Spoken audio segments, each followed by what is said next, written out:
आवाज आ रही है मेरी? जी सर। जी आपकी आवाज आ रही है। सभी दर्शकों को, श्रोताओं को और प्रस्तोताओं को मेरा सादर नमस्कार, प्रणाम। आज हम लोग इस पावन अवसर पे एकत्रित हुए हैं श्री जस्टिस विक्रमादित्य जी, जो कि पिछली साल हमारे बीच नहीं रहे, लेकिन उनकी समृद्ध रचनाएं हमारे साथ हैं, उनका साहित्य संसार हमारे साथ है, उनसे की गई बातें हमारे साथ हैं, उनसे दिए गए पल हमारे साथ हैं। उन्हीं पे हम थोड़ा सा आज चर्चा करेंगे, विचार करेंगे, उनके बारे में चर्चाएं करेंगे, उनकी कुछ रचनाओं को सुनेंगे और अपनी कुछ रचनाएं हम सुनाएंगे। आज इस कार्यक्रम में शामिल होने के लिए, अपनी रचनाएं सुनाने के लिए और उन पे विचार विमर्श करने के लिए हमारे साथ उनके कर्म क्षेत्र और गृह क्षेत्र रांची से कई सारे नामचीन साहित्यकार जुड़े हैं। कुछ दिल्ली से आ रहे हैं, कुछ हरियाणा से आ रहे हैं। हम चाहते हैं कि इस कार्यक्रम को आगे बढ़ाएं। कार्यक्रम की शुरुआत करने के लिए मैं श्री विक्रमादित्य जी द्वारा एक खुद का रिकॉर्ड किया हुआ वीडियो, जो कि उन्हीं की रचना पे है आधारित, उसको मैं प्ले करना चाहूंगा।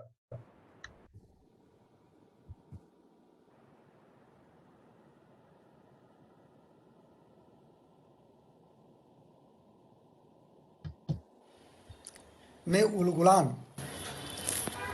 का प्रथम मंत्र उन्होंने डोमरी पहाड़, जो खूंटी जिला के अंतर्गत स्थित है,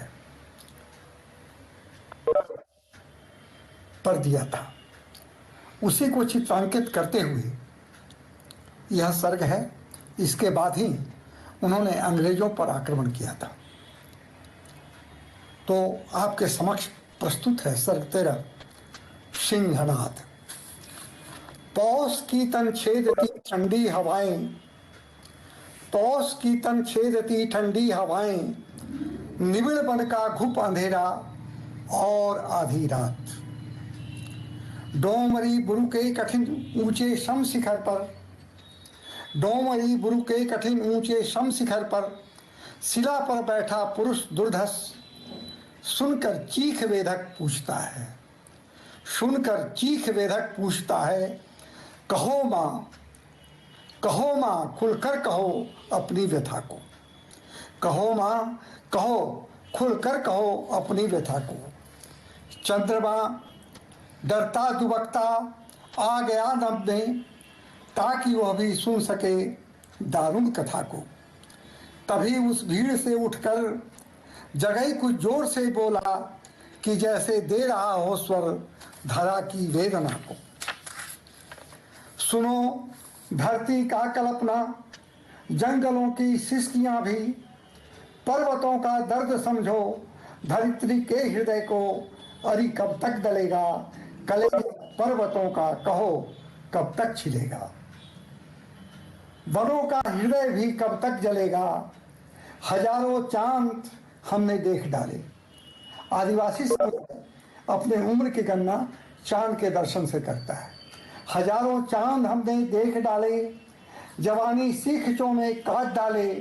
इसी आशा में कि दिन अपने फिरेंगे, फिरंगी ने मगर विश्वास सारे तोड़ डाले। न जंगल है हमारा, नहीं फल फूल उसके, न उसकी लकड़ियां अपनी, नहीं जल जीव उसके। न अपनी देह अपनी, न अपनी सांस अपनी, न अपने खेत अपने, न अपनी फसल अपनी।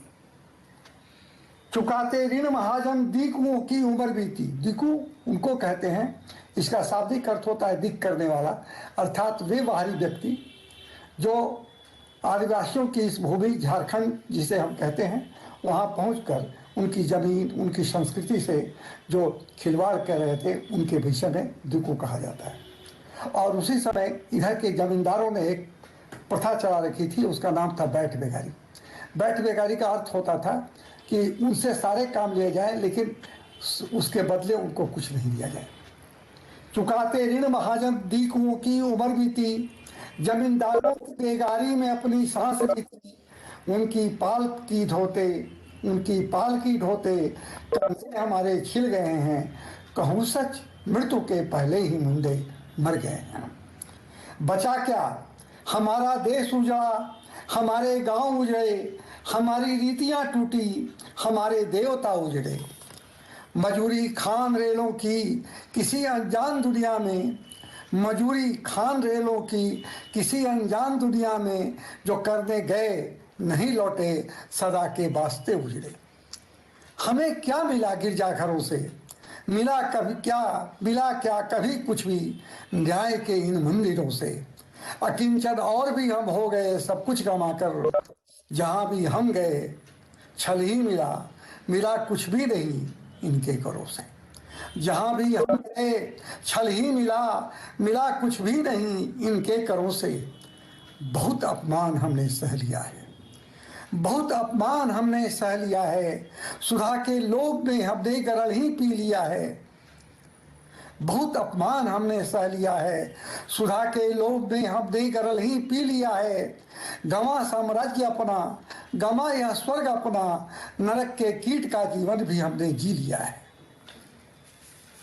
सुन धरा की इस करुण दारुण कथा को, सुन धरा की इस करुण दारुण कथा को, धरा पुत्रों की करुण दारुण व्यथा को। हवा का पैर जैसे जम गया था, हवा का पैर जैसे जम गया था, गगन में चांद भी बेजान होकर थम गया था।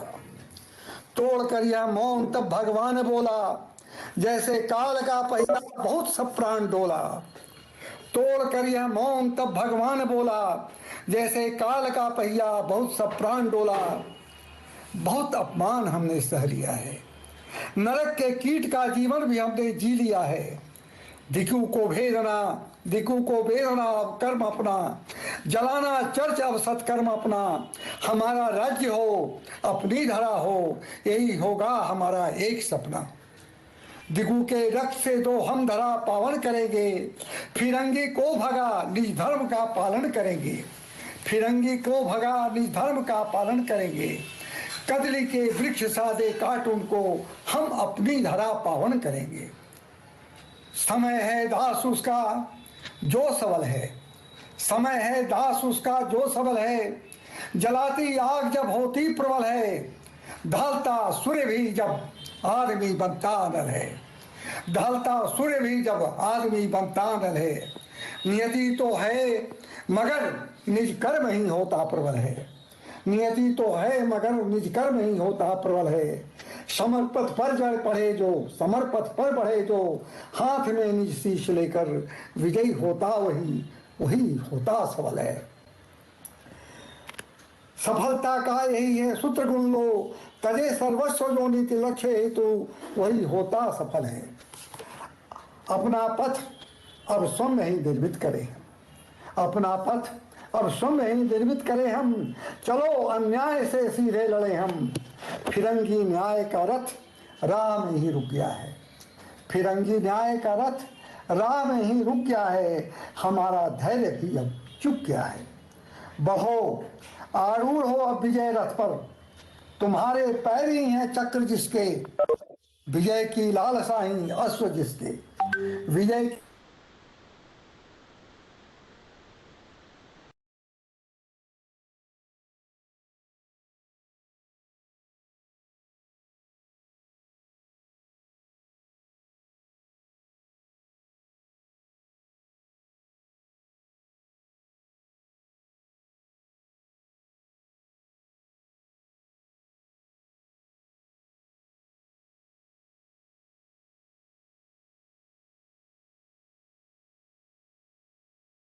सभी लोगों को नमस्कार।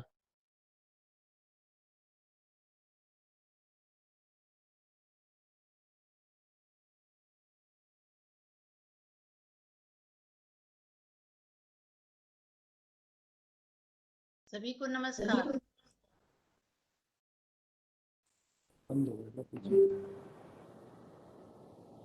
सामने जब पिता धरती का खड़ा है, हमारे गांडीव अब बहुत विकराल होंगे। हमारे गांडीव अब बहुत विकराल होंगे। प्रतंचा की ध्वनि से ही अरी बेहाल होंगे। हमारे तीर अब काल के भी काल होंगे। हमारे तेग भाले उनका लहू पी लाल होंगे। समझ लो युद्ध निर्णित हो गया अब, दमन शोषण का शासन मिट गया अब, हमारा राज्य वापस मिल गया अब, धरा का स्वच्छ दामन हो गया। तनिक रुक कर पुनः भगवान बोले, तनिक रुक कर पुनः भगवान बोले, पताका लाल यह प्रतीक हरिका, इसे पदक्रांत मैं करता अभी हूँ। पताका लाल यह प्रतीक हरिका, इसे पदक्रांत मैं करता अभी हूँ। ध्वज यह सुंदर श्वेत अपना, डोमरी के बाल पर जड़ता अभी। नगाड़े जोर से पीटो कि जंगल जाग जाए, नगाड़े जोर से पीटो कि जंगल जाग जाए, जो भय हो किसी के मन में तो भय वो भाग जाए। गहने अनाद, गहने अनाद कुछ इस तरह दूर तक फैले गगन में कि अनिका कलेजा भी डर से कांप जाए। फिर बजे नगाड़े जोर जोर, जो सिंह मारते हो दहाड़, सुन उलगुलान का मूल मंत्र हो गया धन्य डोमरी पहाड़। सुन उलगुलान का मूल मंत्र हो गया धन्य डोमरी पहाड़। तभी डोंका की गिरा गंभीर उबरी, हमें है याद अब भी नौरतन की रात काली। नौरतन मुंडों का के पुरखों का आवास है। वहाँ कहा जाता है कि पुरखों की आत्माएं भटकती हैं। बिरसा मुंडा अपने साथियों के साथ सबसे पहले नौरतन के उस खंडहरों का यात्रा की थी, खंडहरों की यात्रा की थी। उसी के संदर्भ में ये पंक्तियां हैं। हमें है याद अब भी नौरतन की रात काली, प्रश्न पुरखों का किसी अदृश्य से उतरा जहां था। प्रश्न पुरखों का किसी अदृश्य से उतरा जहां था। कहो तैयार हो तुम, और उत्तर में भटकती आत्माओं को, और उत्तर में भटकती आत्माओं को वचन हमने दिया था। हाँ तैयार हैं हम, हाँ तैयार हैं हम। वचन को तोड़ना विकराल होगा, भटकती आत्माओं से बुरा तबाल होगा। वचन जो दे चुके तज प्राण भी पूरा करेंगे, हजारों बार मरकर भी अमर जिया करेंगे, हजारों बार मरकर भी अमर जिया करेंगे। तिलक आओ करे हम नौरतन की मृतिका से, करें अभिषेक अपना हम वहां की वीरता। वीरता कहते हैं पवित्र जल। तभी धानी का मंत्रोच्चार गूंजा। धानी एक स्वतंत्रता सेनानी है जो उस समूह में था, कि जैसे उसने अग्नि की उठती लपट में होम डाला, कि जैसे कि उसने अग्नि की उठती लपट में होम डाला। रहर की छीनियां पक गई हैं, रहर की छीनियां पक गई हैं, एक संकेत वाक्य है। इसका अर्थ है कि आक्रमण करने का समय आ गया है। रहर की छीनियां पक गई हैं, फसल के काटने का वक्त उत्तम आ गया है, फसल के काटने का वक्त उत्तम आ गया है। यवनिका तिमिर की उठने लगी थी, यवनिका तिमिर की उठने लगी थी तो फटने लगी थी। यवनिका तिमिर की उठने लगी थी तो फटने लगी थी। निशा की कैद में बंदी विहग भी, निशा की कैद में बंदी विहग भी पंख फैलाने लगा था। तिमिर को चीरता, तिमिर को चीरता रफ्तार सूरज आ रहा था। तिमिर को चीरता रफ्तार सूरज आ रहा था। तिमिर को चीरता रफ्तार सूरज आ रहा था। तिमिर को चीर। बहुत अच्छा लगा सुन के। लगा ही नहीं कि सर हमारे बीच में नहीं है। एकदम वैसे ही जीवन जैसे कभी मुझसे 2008 में मिले थे। वही वो वही साहित्य की समझ और वही धुन लिखने की वही कला। हमारे बीच श्रीमती मधु जी हैं, मधुस्मिता जी, जो कि सर के बारे में कुछ 4 पंक्तियां बोलेंगी। तो मैं आग्रह करूंगा मधुस्मिता जी से, प्लीज। धन्यवाद। नमस्कार आमंत्रित सुधीजनों। अपने पिता के विषय में इस समय इन मार्मिक क्षणों में मेरा कुछ भी कहना इतना आसान नहीं है मेरे लिए। मैंने अपने पिता को बहुत इन 5-6 सालों में बहुत करीब से देखा, जाना। जितना मैं पहले उन्हें नहीं जानती थी उतना जाना। तो आपका स्वागत मैं उन्हीं की कुछ पंक्तियों से करना चाहूंगी। इसी बिरसा काव्यांजलि में उन्होंने लिखा था, भगवान कभी क्या मरता है उल गुलान भी अंतहीन, बिरसा के मर जाने से क्या यह आभा होगी कभी क्षीण। जय हो इस क्रांति ज्वाल की, जय हो उस भीषण आंधी की, जय हो धरती के आबा की, जय हो उस पहले गांधी की। पता नहीं क्यों इन पंक्तियों को मैं आज उनके परिप्रेक्ष्य में देख रही हूं। उनके मर जाने के बाद भी, उनके चले जाने के बाद भी उनकी आभा कभी क्षीण नहीं हो सकती। परिवार के लिए तो कभी भी नहीं, और शायद आपके लिए भी नहीं, क्योंकि आपने उनके साथ जितना समय बिताया है, जितना पाया है उनसे, जितनी रचनाएं उनकी उनके साथ पढ़ी हैं और जितना उनका सहयोग पाया है, आपके लिए भी उनकी आभा कभी छीन नहीं है। क्योंकि विक्रमादित्य जी का जीवन उत्साह से परिपूर्ण एक जीवन था। हर पल एक नई अनुभूति, एक नया एहसास, एक नई कहानी की तलाश, यही थी विक्रमादित्य जी के संपूर्ण जीवन का सार। इसी में समाहित है। समय उनके जीवन के साथ अपनी गति से बढ़ता रहा, रचनाएं लिखी जाती रही, लेकिन समय के अंतरालों पर जैसे जैसे वो अपने ही स्वर से परिचित होते गए, अपनी ही काव्य अनुभूति पर अपनी ही कविता को आधारित करने का आत्मविश्वास उनमें बढ़ता गया। सृजन के गहरे समुद्र में जब भी उन्होंने गोता लगाया, सटीक शब्द चुने, तारतम्यता इतनी थी, जीवंतता इतनी थी इन शब्दों में, और मधुरता तो इसका तो कुछ कहा ही नहीं जा सकता।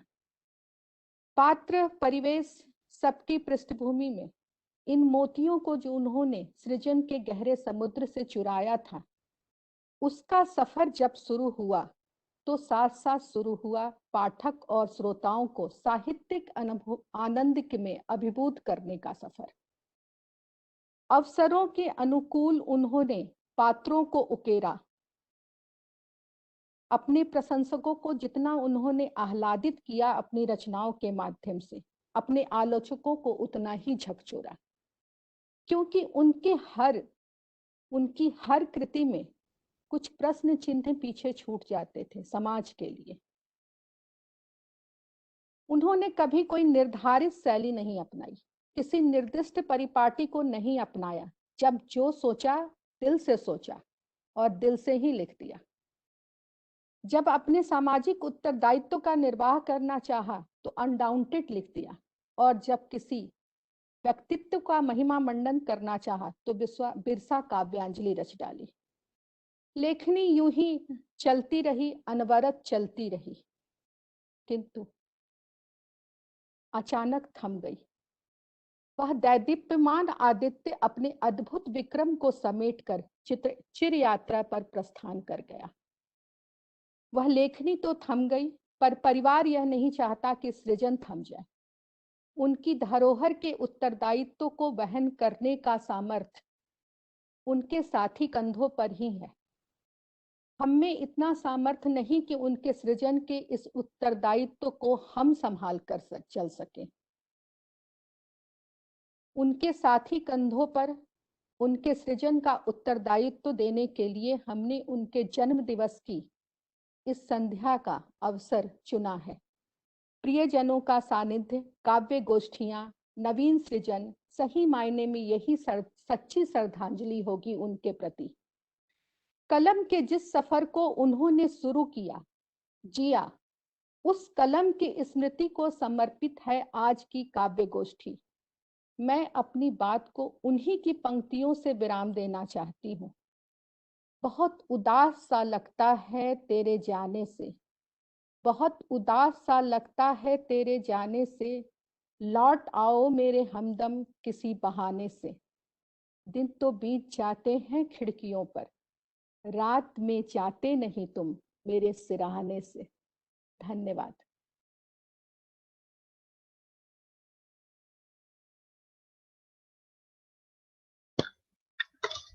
बिल्कुल सही कहा आपने मधु जी।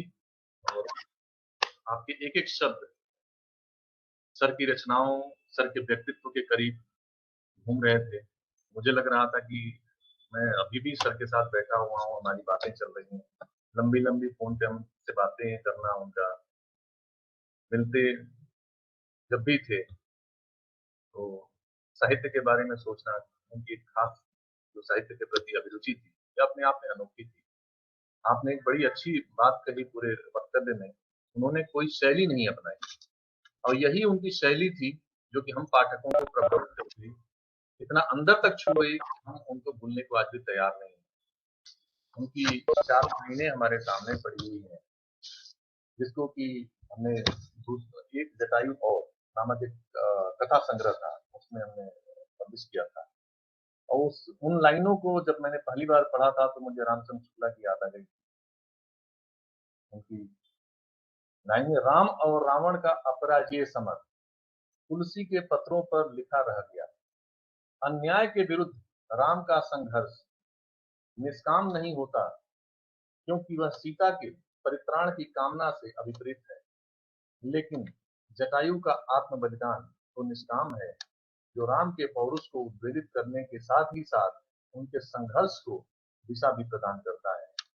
सामान्य से जीव की ऐसी ही आम भूमिका आज के समाज को पुनर्जीवित कर सकती है। यह सिर्फ पंक्तियां नहीं है, यह उनकी सोच है समाज के प्रति, जो कि उन्होंने साहित्य के माध्यम से हमारे सामने रखा।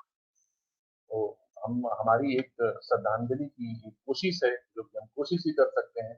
हम ये नहीं कर सकते कि हम अपनी सच्ची श्रद्धांजलि उनके प्रति अर्पित कर रहे हैं, क्योंकि हम अभी वो जो सोचते थे समाज के प्रति, जो साहित्य के प्रति उनका योगदान था या उनकी सोच थी, उसको समझने में हमें बहुत सारा समय लगने वाला है। हमारे बीच 2 बच्चे हैं, जो कि उनकी कुछ पंक्तियों को अपने स्वर में गुनगुनाएंगे।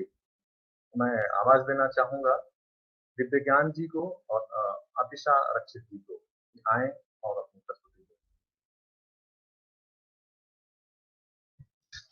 धन्यवाद। पहले मैं शुरू करना चाहूँगा। तो मैं एक कविता पढ़ना चाहूँगा, जिसका शीर्षक है खोज। इस कविता को मेरे दादाजी ने ही लिखा था, और जैसा कि सब जानते हैं, मेरे दादाजी का पहला प्रेम हमेशा कविता रहा है। जैसा वो बोलते थे, कलम की ताकत। मैं उनकी ही एक काफ़ी जानी-मानी कविता खोज पढ़ूँगा अभी। तो मैं भी शुरू कर रहा हूँ। जंजीरें जिंदगी से भागना दुश्वार है कितना, जंजीरें जिंदगी से भागना दुश्वार है कितना, कभी कश्ती नहीं मिलती तो कभी साहिल नहीं मिलता। गजल इस जिंदगी की क्या लिखेंगे मीर और गालिब, गजल इस जिंदगी की क्या लिखेंगे मीर और गालिब, कभी मतला नहीं मिलता कभी मिसरा नहीं मिलता। भटकती रह गई दिल में हमारी ख्वाहिशें इतनी, भटकती रह गई दिल में हमारे ख्वाहिशें इतनी, कभी मंजिल नहीं दिखती तो कभी रास्ता नहीं मिलता। तेरे मैं खाने की भी असलियत बस इतनी है साकी, तेरे मैं खाने की भी असलियत बस इतनी है साकी, कभी मीना नहीं मिलती तो कभी सागर नहीं मिलता। भरोसा क्या करे आशिक किसी की दिल नवाजी का, भरोसा क्या करे आशिक किसी की दिल नवाजी का, कभी शबनम नहीं मिलती तो कभी शोला नहीं मिलता। ये आखिरी पंक्ति है जिसमें दादाजी ने ये अपने लिए लिखा था। तो ये पंक्ति है, हमारी मौसीकी का दर्द का किस्सा है बस इतना, कभी गजलें नहीं मिलती कभी सरगम नहीं मिलता। खुदा की खोज में भटकता क्या ताऊ में ये विक्रम, कभी कोई बुत नहीं मिलता तो कभी काबा नहीं मिलता। धन्यवाद। बहुत सुंदर विज्ञान जी। अब अक्षिता जी अगर अतिशा जी अगर सुन रही हो, प्लीज अतिशा जी, अतिशा रक्षित जी। सब लोग को मेरा नाम अतिशा रक्षित है और मैं आज अपने दादाजी के एक लिखी गई गाने को प्रस्तुत करने जा रही हूँ, जिसका शीर्षक है the hall of light. Obstacles is many, but solutions will be many more. Rocks were hard, the harder the wind, but the brave always stand tall. The sun may be unkind, horror it may grow, but kind of shadows will become longer than before. Obstacles are many, but solutions will be many more. No one is left for lemon alone. The polar stars did it for them even more. Enjoy the currents that come your way and laugh away the frightening rock. Obstacles are many, but solutions will be many more. Just behind the walls of the narrow dark room, there's a higher light. You just have to find the right door. Obstacles are many, but solutions will be many more. Obstacles are many, but solutions will be many more. Thank you.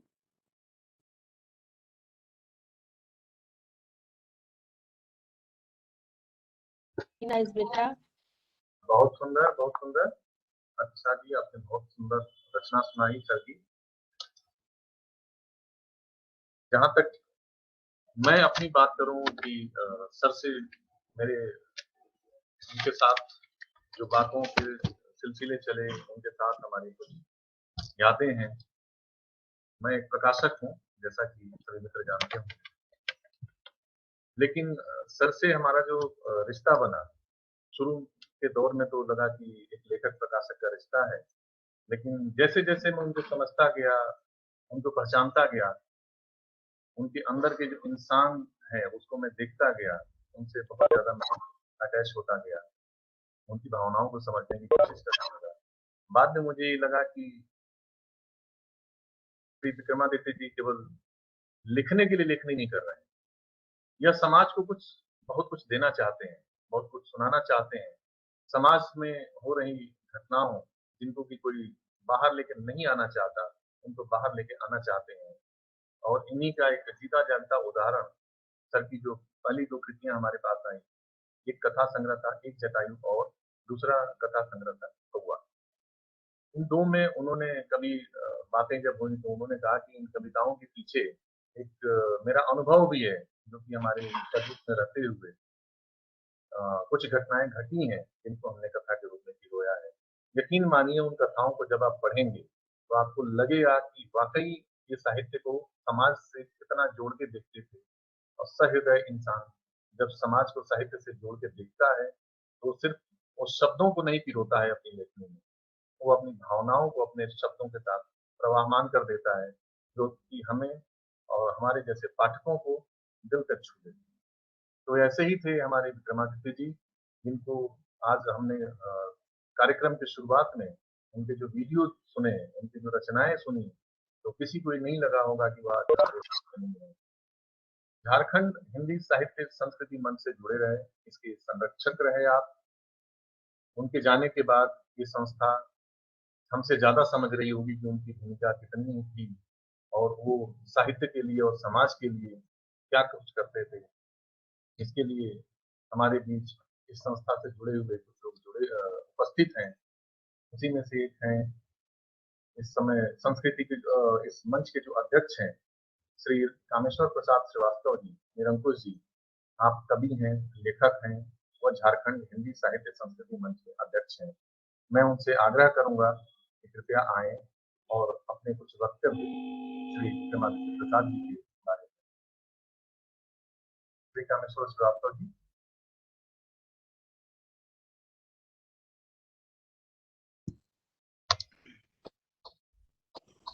अगर आप सुन पा रहे हो। जी जी।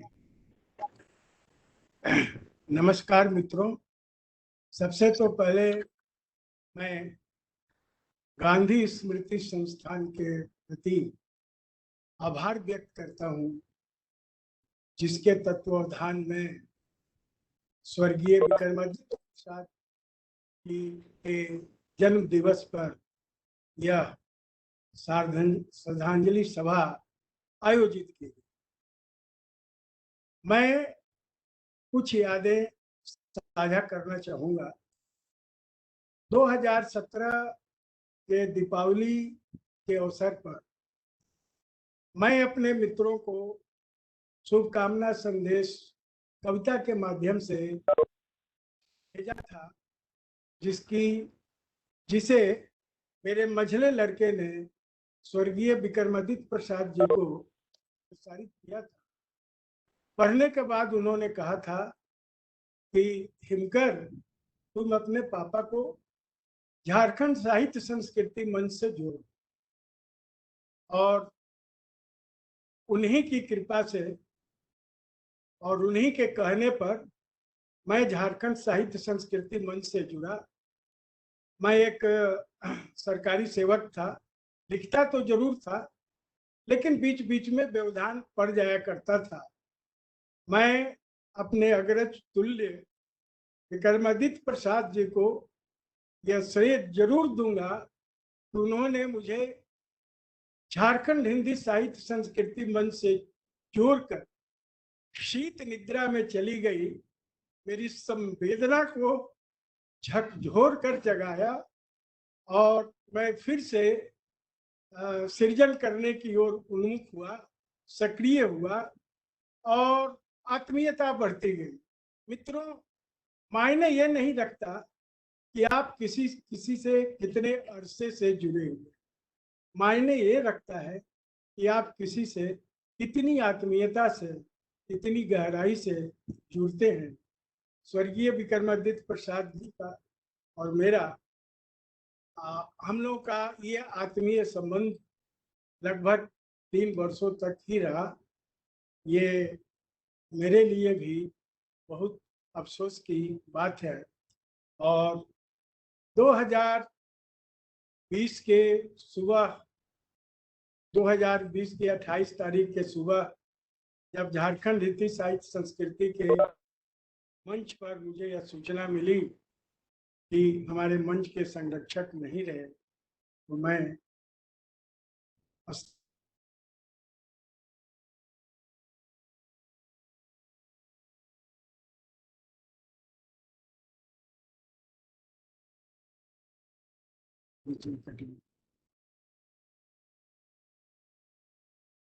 आवाज नहीं कि आ वे रही है।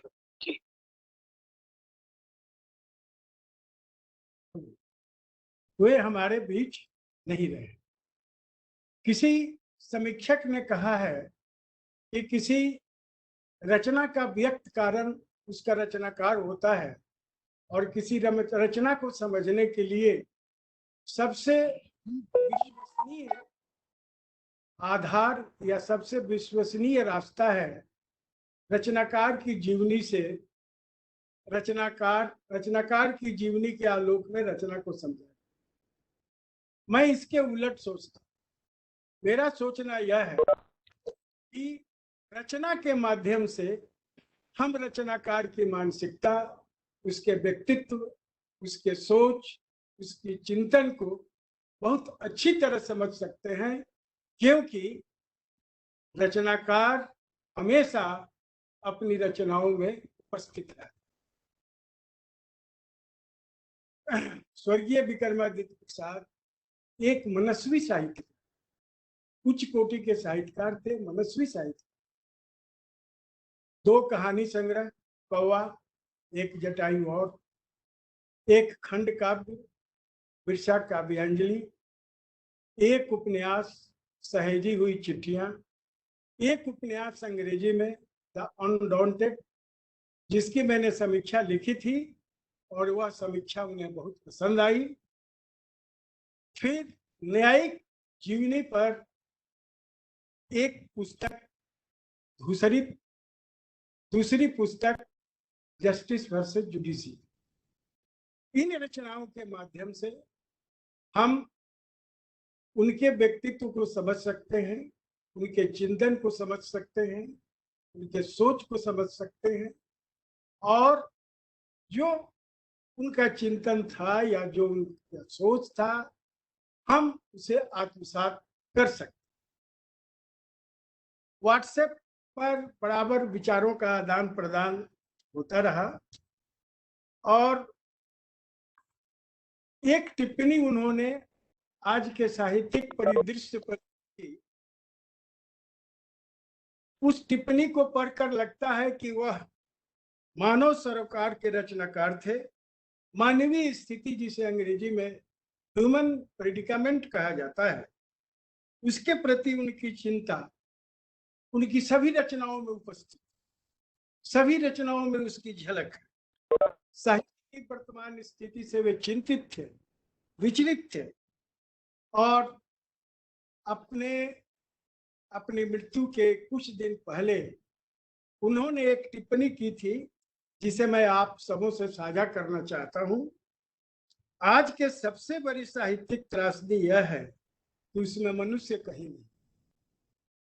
सभी मानवीय संवेदनाओं की एक परंपरागत अघोषित लूट होती जा रही है। अपने बाजारू हित में जिसने जहां फायदा देखा वही लूटा। कोई इस विमर्श से तो कोई इस विमर्श से उसे लूटने में जुट गया। कोई अपने दबदबे से उसकी मठाधीशी भी करने लगा। नतीजा मानव विमर्श कहीं अनाम पर छूट गया। कवि हृदय तो ये थे, बड़ी गहराई से लिखते थे। उनकी कविताएं हृदय को छूती थी, मर्म का स्पर्श करती थी, और कहानियां तो गजब की। मैं बहुत कुछ नहीं, इतना कहना चाहूंगा कि उनकी कहानियों में गुम होती किस्सा गोई का स्वाद आप पा सकते हैं। मित्रों, आज की कहानियां रिपोर्टाज की अधिक से अधिक निकट दिखाई पड़ती है, किस्सा गोई दिखाई नहीं। विक्रमादित्य प्रसाद की सारी कहानी, चाहे वो एक जटायु और से हो या कौवे से, सब गजब की किस्सा गोई है। मानवीय त्रासदी का बहुत ही सुंदर चित्रण है, हृदय को छू लेने वाला चित्र। एक जटायु और का मंचन भी हुआ था। उनकी एक जटायु और का मंचन रांची में भी हो। आज भी हम लोगों ने मंच की ओर से एक श्रद्धांजलि सभा की है, इसमें हमने संकल्प किया है उनकी रचना एक जटायु और का मंचन रांची में हो। जस्टिस वर्सेस जुडिशियरी एक ऐसी पुस्तक है जो आंखें खोल दी। आज जिस दौर से हम लोग गुजर रहे हैं, जिस न्यायिक व्यवस्था से हम लोग गुजर रहे हैं, वो आई ओपनर है, आंखें खोलने वाली है।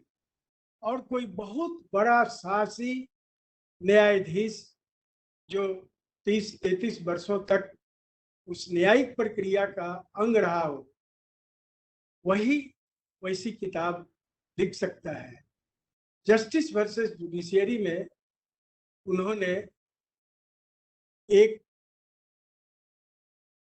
वाक्य उद्धृत किया है किसी बहुत बड़े लेखक का, milord, this is a court of law, not a court of justice.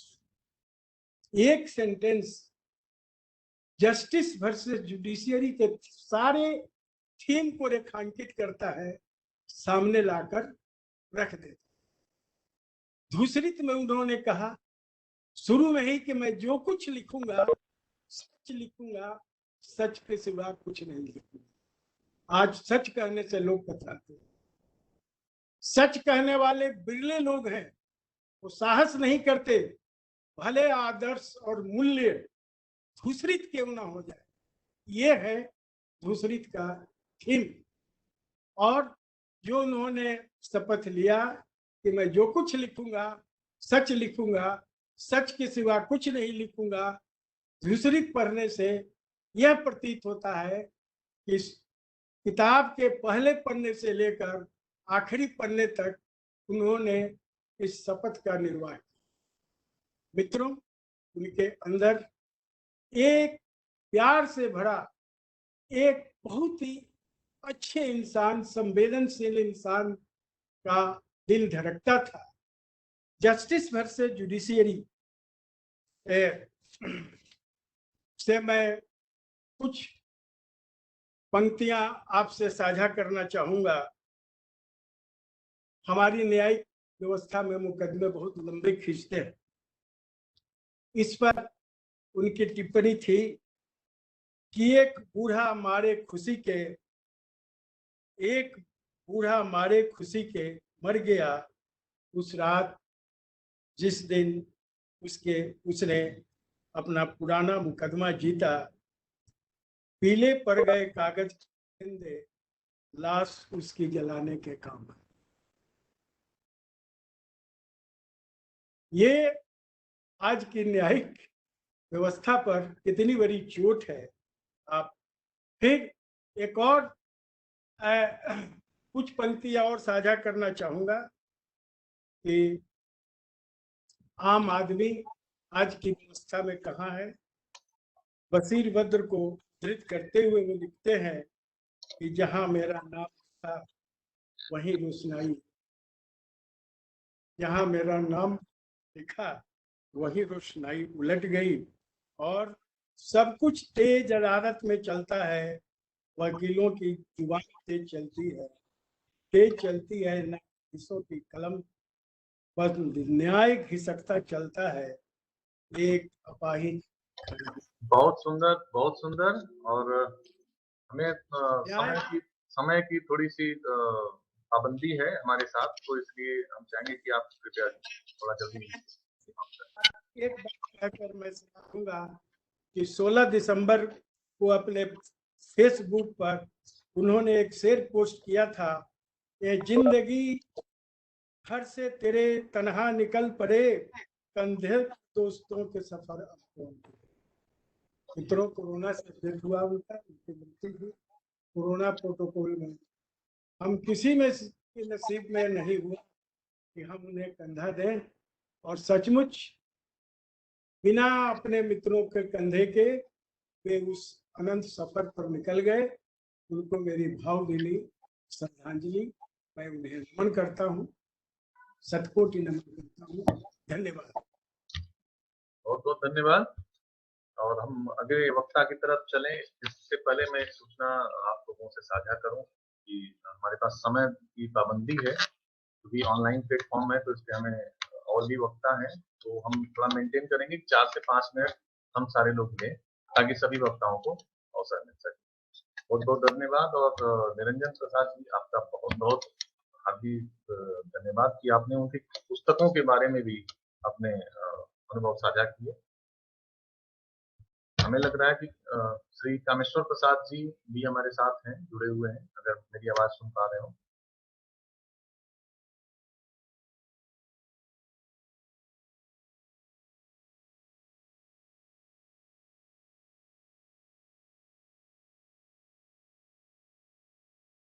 और हमारे साथ मुक्ति सहदेव जी हैं।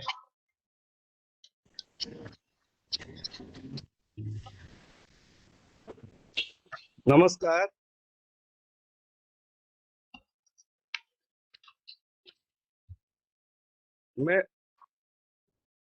नमस्कार।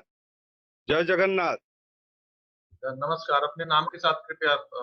जय जगन्नाथ। मैं बाबा के लिए जगन्नाथ मंदिर में पूजा अभी कर रहा हूँ। अभी आप सब लोग देख सकते हैं जगन्नाथ जी के मंदिर।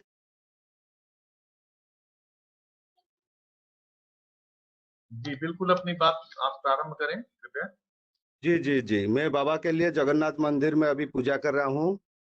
हाँ, ये माध्यम से बाबा का आत्मा को शांति मिले, प्रभु ईश्वर उनको कृपा रखे। तो इसलिए मैं सबको धन्यवाद देता हूँ कि ये आपने इतना अच्छा उनके याद में आयोजन किया। मैं जगन्नाथ मंदिर में अभी पूजा शुरू करने वाला हूँ। धन्यवाद। बहुत बहुत धन्यवाद सर, आपका आभार कि आप सर के बारे में इतना सोच रहे हैं। और मैं मनोज जना उड़ीसा से, भुवनेश्वर से बोल रहा हूँ। अच्छा, बहुत बहुत अच्छा लगा मनोज जी। हमारे बीच मुक्ति सहदेव जी हैं। मुक्ति सहदेव जी, अगर आपको मेरी आवाज आ रही हो प्लीज।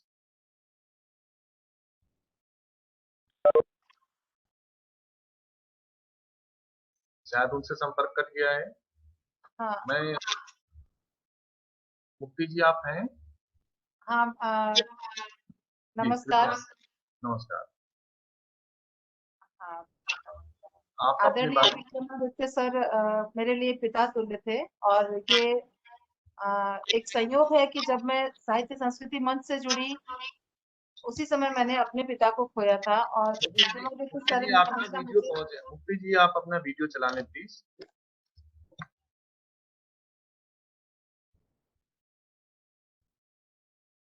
ठीक है मैं जी, कंटिन्यू करिए प्लीज। ठीक है मैं सुन पा रहे हैं मुझे? जी, बिल्कुल बिल्कुल, बोलिए। हाँ, तो आज के दिन उनकी एक कविता मैं वाचन कर रही हूँ और मुझे बहुत अच्छी लगती थी सर की सारी कविताएं और उनसे ज्यादा जुड़ाव तब हुआ जब उनका उपन्यास था सहेजी हुई चिट्ठियां, उसमें एंकरिंग के लिए उन्होंने मुझसे कहा था और उस दरमियान सर को मैंने और जाना, उनके उपन्यास के माध्यम से उन्हें जाना। आज मैंने चुना है जो मुझे बहुत अच्छी लगती है उनकी कविता, गाँव से जुड़ी हुई बातें हैं। हमारे गांव चलो अच्छा लगेगा, यह है कविता का शीर्षक। तो आप सबों को मैं इस कविता के माध्यम से सर को याद कर रही हूँ और ये कविता प्रस्तुत कर रही हूँ। हमारे गांव चलो अच्छा लगेगा, बाड़ी में उगा प्याज तुम्हें अच्छा लगेगा, अपने हाथ से टमाटर तोड़कर खाना भी तुम्हें अच्छा लगेगा, कपड़े पर चढ़ी नीम भी अभी फल रही होगी, बैगन ताजे सीम और ताजे टमाटर की सब्जी भी तुम्हें अच्छी लगेगी। हमारे गांव चलो अच्छा लगेगा, सुबह की धूप गायों का रंभाना, सुबह की धूप गायों का रंभाना, बछड़ों का उछलना, मुर्गियों का चूजों के साथ गनौरे पर दाने ढूंढते, नदी से पानी लाती, अपनी थोड़ी भीगी साड़ी में अपनी थोड़ी भीगी साड़ी में अपने को छिपाती औरतों को देखना तुम्हें अच्छा लगेगा। अलाव की धीमी आग को खोते अलाव की धीमी आग को खोते, कुछ बूढ़ों की पकी खुरदुरी दाढ़ी को देखते तुम्हें अच्छा लगेगा। धूप में थोड़ा और चढ़ते धूप के थोड़ा और चढ़ते उटपटांग ढंग से उग आए घास और जंगली लतारों के बीच चरती हुई काली भैंस और उसके पीठ पर बैठा हुआ भक भक बगुला देखना भी तुम्हें अच्छा लगेगा। गांव में खुल गया है इन दिनों एक किंडरगार्टन स्कूल भी गांव में खुल गया है इन दिनों एक किंडरगार्टन स्कूल भी, उसमें नंगे पांव या हवाई चप्पल पहने, गले में तुड़ी मुड़ी मरे सांप से लटकती टाई लटकाती गले में तुड़ी मुड़ी मरे सांप सी लटकती टाई लटकाए नाक सुरखता बच्चा भी तुम्हें अच्छा लगेगा। उतरती धूप में मिट्टी से लिपी दीवारों के अंगीठी सहारे अंगीठी धूप सेती सन हो गए बालों को फैलाए, अपने केशों से ढील बीनती बुढ़िया भी तुम्हें अच्छी लगेगी। बांस की खपच्चियों का विकेट गार्ड क्रिकेट खेलते बच्चे भी तुम्हें अच्छे लगेंगे। रात के अंधेरे में गांव से दूर रात के अंधेरे में गांव से दूर किसी सोई हुई नदी के पुल के ऊपर से गुजरती रेलगाड़ी की आवाज किसी सोई हुई नदी के पुल के ऊपर से गुजरती रेलगाड़ी की आवाज और उसकी झिलमिलाती बत्तियां भी तुम्हें अच्छी लगेंगी। तुम खींच लेना ढेर सारी तस्वीरें तुम खींच लेना ढेर सारी तस्वीरें अपने मोबाइल से या पेंटिंग बना लेना उनको और अपनी कविताओं के बैकड्रॉप के सेट पर और अपनी कविताओं के बैकड्रॉप से सेट कर पत्र पत्रिकाओं में छपवाना या फेसबुक पर पोस्ट करना। हमारे गांव चलो तुम्हें अच्छा लगेगा, हमारे गांव चलो तुम्हें अच्छा लगेगा। और सर को नमन मेरी तरफ से, और बहुत याद आते हैं सर और आपका ये प्रयास बहुत अच्छा सर को याद करने का। धन्यवाद।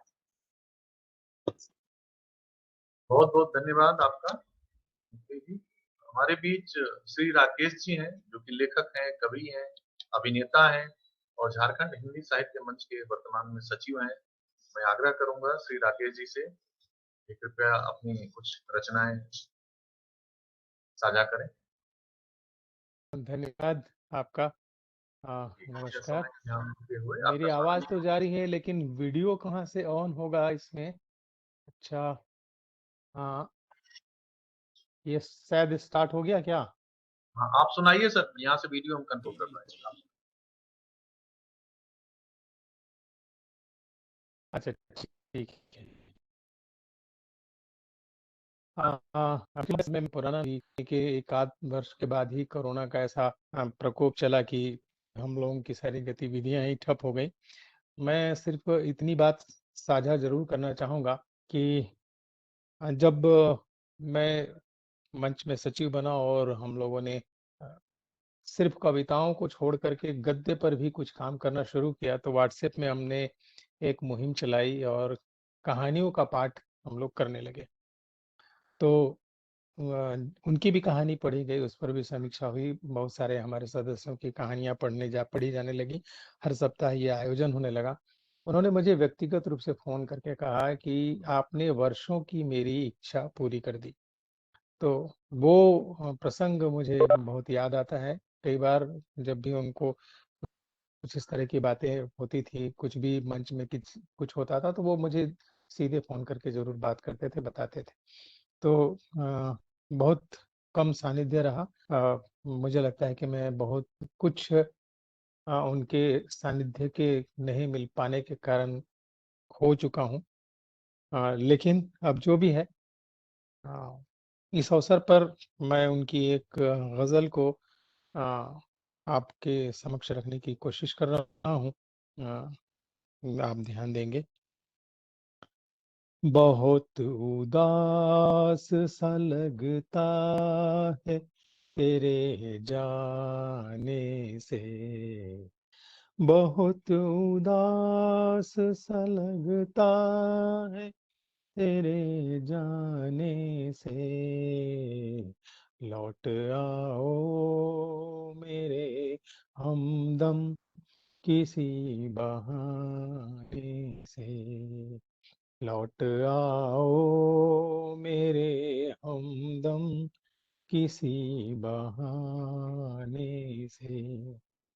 आशिकी शम्मा नहीं जो हवा से बुझ जाए, आशिकी शम्मा नहीं जो हवा से बुझ जाए। आग ऐसी है जो बुझती नहीं बुझाने से। आग ऐसी है जो बुझती नहीं बुझाने से।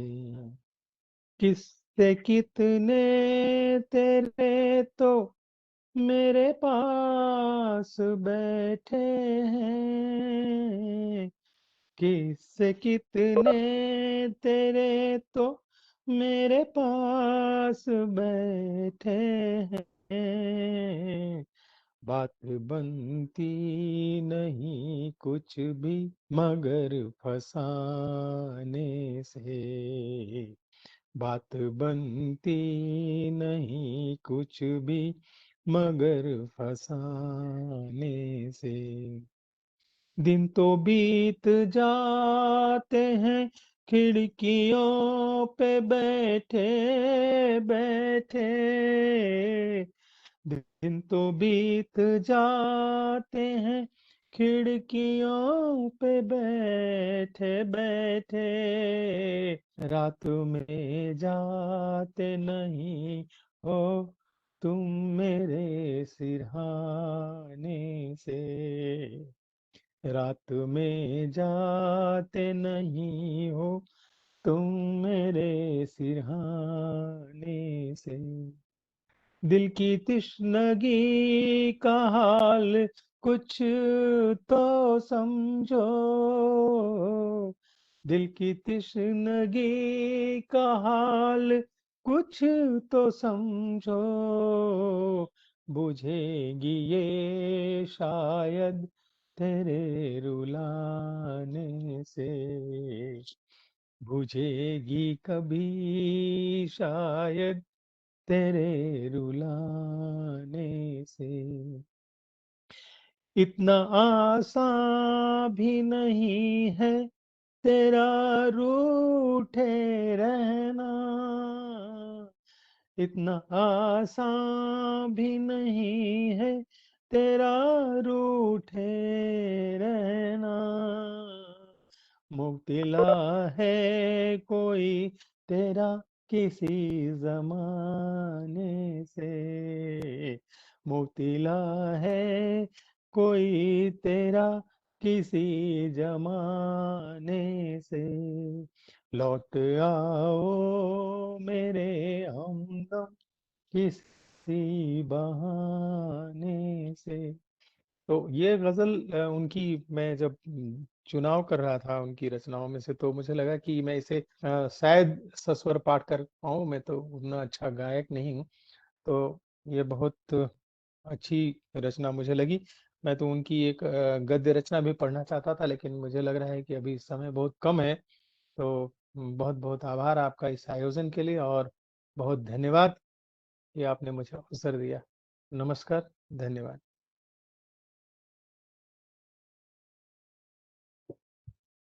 अनीता रश्मि जी, अगर आपको मेरी आवाज आ रही हो। जी आ रही है। जी, अनीता रश्मि जी भी झारखंड से हैं, कथाकार हैं, उपन्यासकार हैं, कवयित्री हैं और सर के साथ साहित्यिक चर्चाएं करती रही हैं। तो मैं आपको बुलाना चाहूंगा। सीमित समय है, समय का ध्यान रखते हुए कृपया आप मुलाकात करें। उस महान विराट व्यक्तित्व के बारे में अभी अभी मैंने डायमंड पॉकेट बुक्स के जो साहित्य विमर्श का संस्मरण विशेषांक आया है उसमें लिखा है, उससे उनके व्यक्तित्व का परिचय मिलेगा। ऐसे उनके सहेजी हुई चिट्ठियां और बिरसा काव्यांजलि का मैंने समीक्षा लिखी थी जो कई जगह छपी। तो समीक्षा के अलावा मैं इसके एक कविता पाठ करती हूँ उनके अंश का। सर्ग 9, बिरसा काव्यांजलि के सर्ग 9, और उसका शीर्षक है अवतरण। ऐसे तो उन्होंने बिरसा पे पूरा लिखा है, लेकिन बीच में इस जगह प्रकृति पे है, इसलिए मैं इसका पाठ कर रही हूँ। जंगल में है बस, जंगल में है बस घटाटोप, है अंधकार पर नहीं रोक, है व्याघ्र सिंह दहाड़ रहे, विकराल सर्प फुफकार रहे, सब जीव जंतु तितर बटेर हो आर्त बहुत चित्कार रहे, हाथी झुंडों के झुंडों में क्रोधित होकर चिंगार रहे, नभ फूट पड़ा निर्मम होकर, बह रहा पवन पागल होकर, हो रहा सतत है ब्रजपात, जल रहे पेड़ के हरित गात, तरवर सारे बेचैन बहुत, पर्वत दिखते उद्विग्न बहुत, नभ गर्जन करता है प्रचंड, भूपतित हो रहे शीलाखंड। क्या महाप्रलय आने को है? जंगल जमीनी झोपड़ियां क्या अतल गर्त जाने को है? झरनों का हाहाकार सुनो, वन नदियों की हुंकार सुनो, ईश्वर करता है जब प्रकोप, होता है ऐसा घटाटोप। तब बादल ऐसे फटते हैं, तारों के झुंड टपकते हैं, बिजलियां कौंधने लगती हैं, तब अंधकार छा जाता है, सूरज शीतल हो जाता है, या चांद कहीं छिप रोता है, तब वेग वायु का चढ़ता है, पर्वत का पैर फिसलता है। इसी में आगे है, उस अंश को मैं पढ़ना चाहूंगी। धरती आबा आने को है, अब स्वप्न फलित होने को है, धरती के आबा का अभिषेक अभी करना होगा, हर 9 तुनी 9 बाणों से 9 धनुष उन्हें देना होगा। धरती का आबा आएगा, धरती का आबा आएगा, बिरसा सबका भ्राता तो है, पर अब सबका त्राता होगा। धरती का आबा आएगा, धरती आबा आने को है, अब स्वप्न फलित होने को है। यह कवितांश था बिरसा काव्यांजलि से सर का, विक्रमादित्य सर का, उन्हें श्रद्धांजलि स्वरूप। धन्यवाद। बहुत बहुत आभार आपका सुनने के लिए।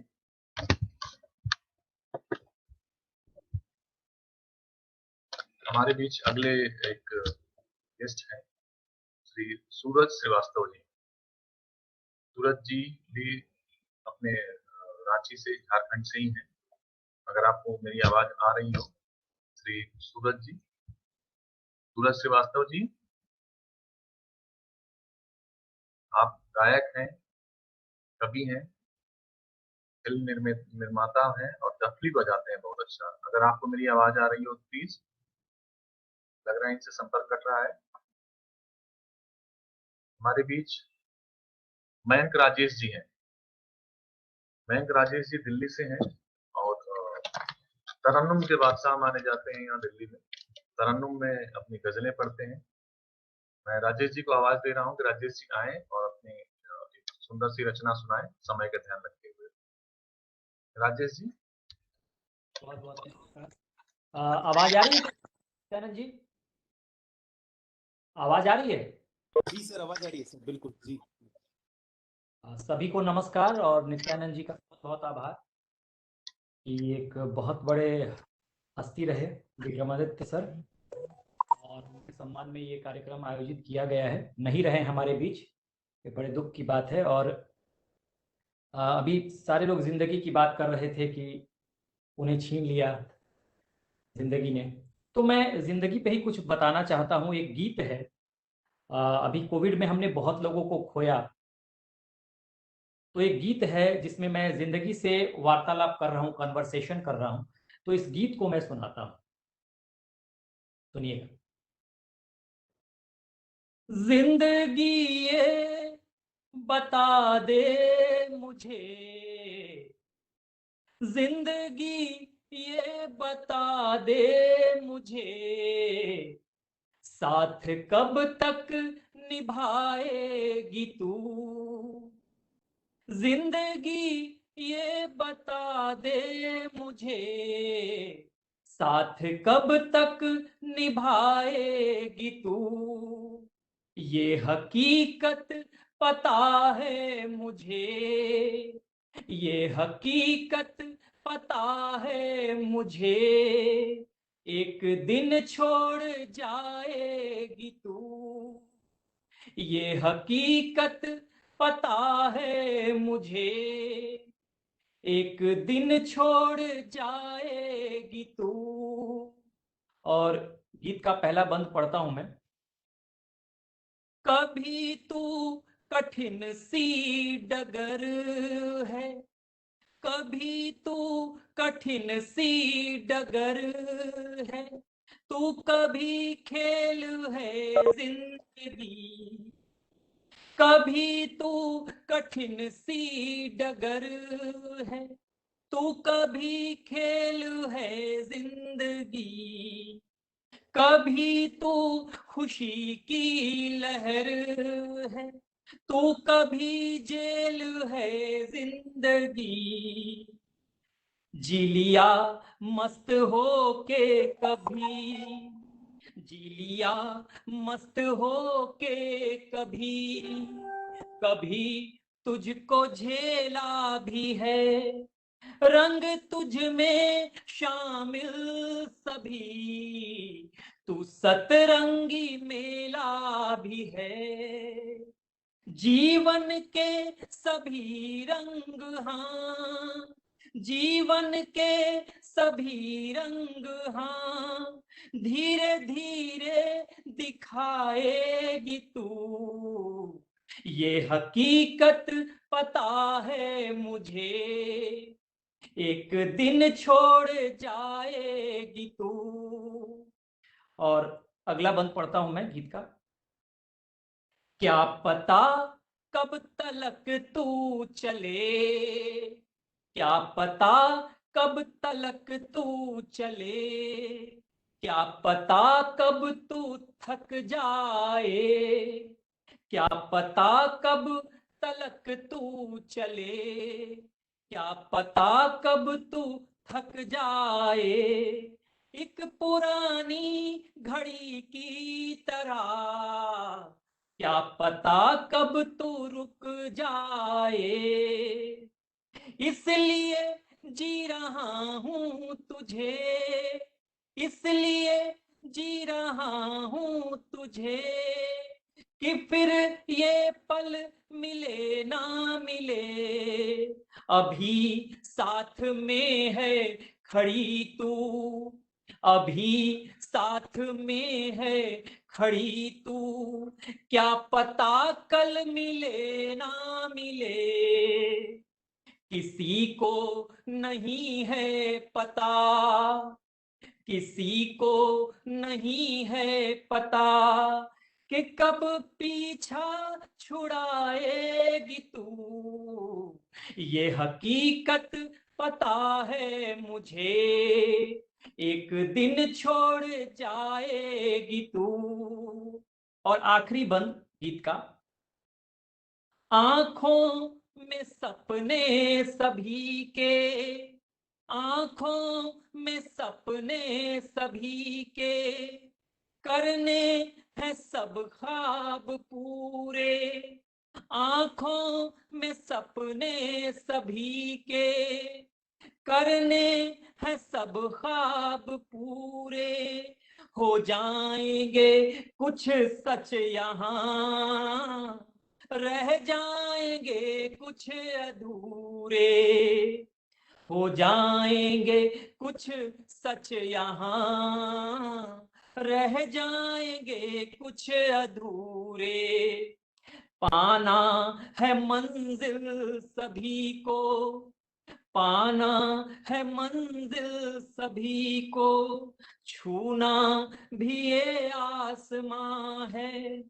पर इस धरा पर किसी को कहाँ मिलता सारा जहां है, पर इस धरा पर किसी को कहाँ मिलता सारा जहां है, सब तेरे ही हाथों में है, सब तेरे ही हाथों में है, कब क्या क्या दिलाएगी तू, ये हकीकत पता है मुझे, एक दिन छोड़ जाएगी तू, ये हकीकत पता है मुझे, एक दिन छोड़ जाएगी तू।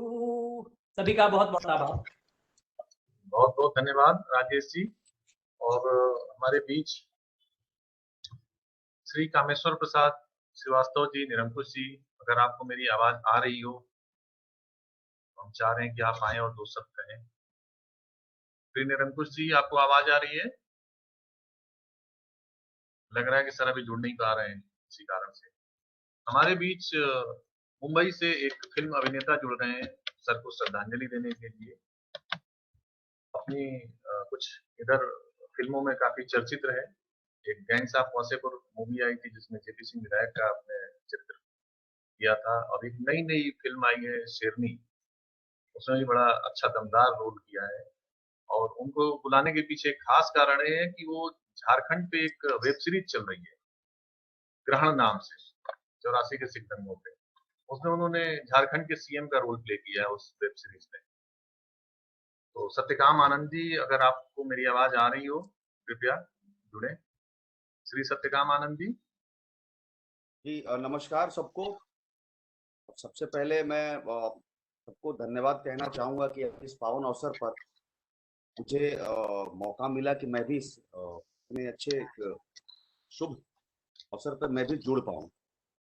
और जहां तक बात रही है झारखंड की, और मैं जितने देर से सुन रहा हूं और सर के बारे में जो भी मुझे समझ में आई भी बातें सुनकर विक्रमादित्य सर के बारे में, मुझे मैंने आज स्टडी की थोड़ी उनके बारे में बहुत सारी चीजें। मुझे सबसे ज्यादा अच्छा ये लगा कि बच्चों के लेकर काफी सेंसिटिव थे वो, बच्चों के लेकर काफी वर्क किया गया है, बच्चों के लिए स्टोरीज लिखा, बच्चों के लिए जो ब्लाइंड जस्टिस के बारे में बातें हुई, और साहित्य और संस्कृति को लेकर जो झारखंड की बात थी, ये अपने आप में एक बहुत ही मेरे लिए खास करके बहुत बड़ी बात है।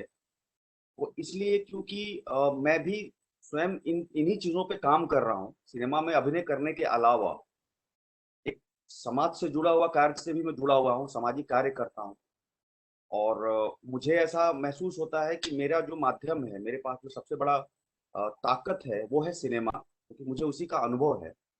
तो सिनेमा के माध्यम से ही साहित्य, संस्कृति, हमारे जो परंपराएं हैं, हमारी जो भाषाएं, हमारी जो मूलभूत चीजें हैं जीवन के, उन सबको बताने की एक कोशिश है मेरी। मैं सिनेमा के माध्यम से सारी चीजें कहता रहूं। और इस पूरे जर्नी में एक लंबी जर्नी रही है, देश के कोने कोने में से लोग जुड़े हुए हैं।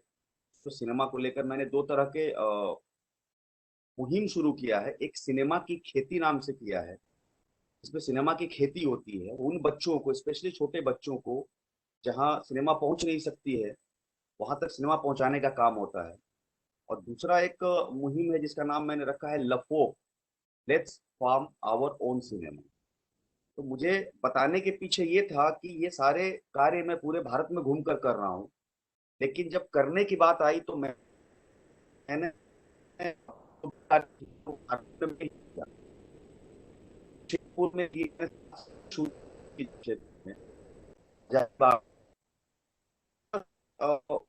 वहाँ संस्कृति है,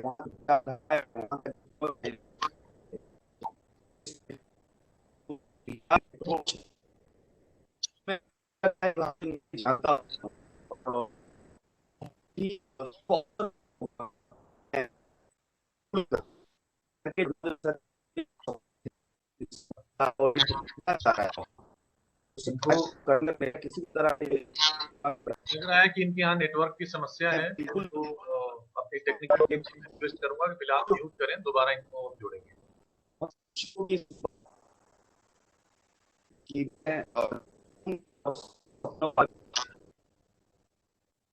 अगर सर के नाम से जुड़े योगदान अगर सुन पा रही हो फिलहाल इनको म्यूट करें। अपने माध्यम से जो मेरा माध्यम से हम करना बहुत जरूरी है, बहुत जरूरी है। हमारी जो भी भाषा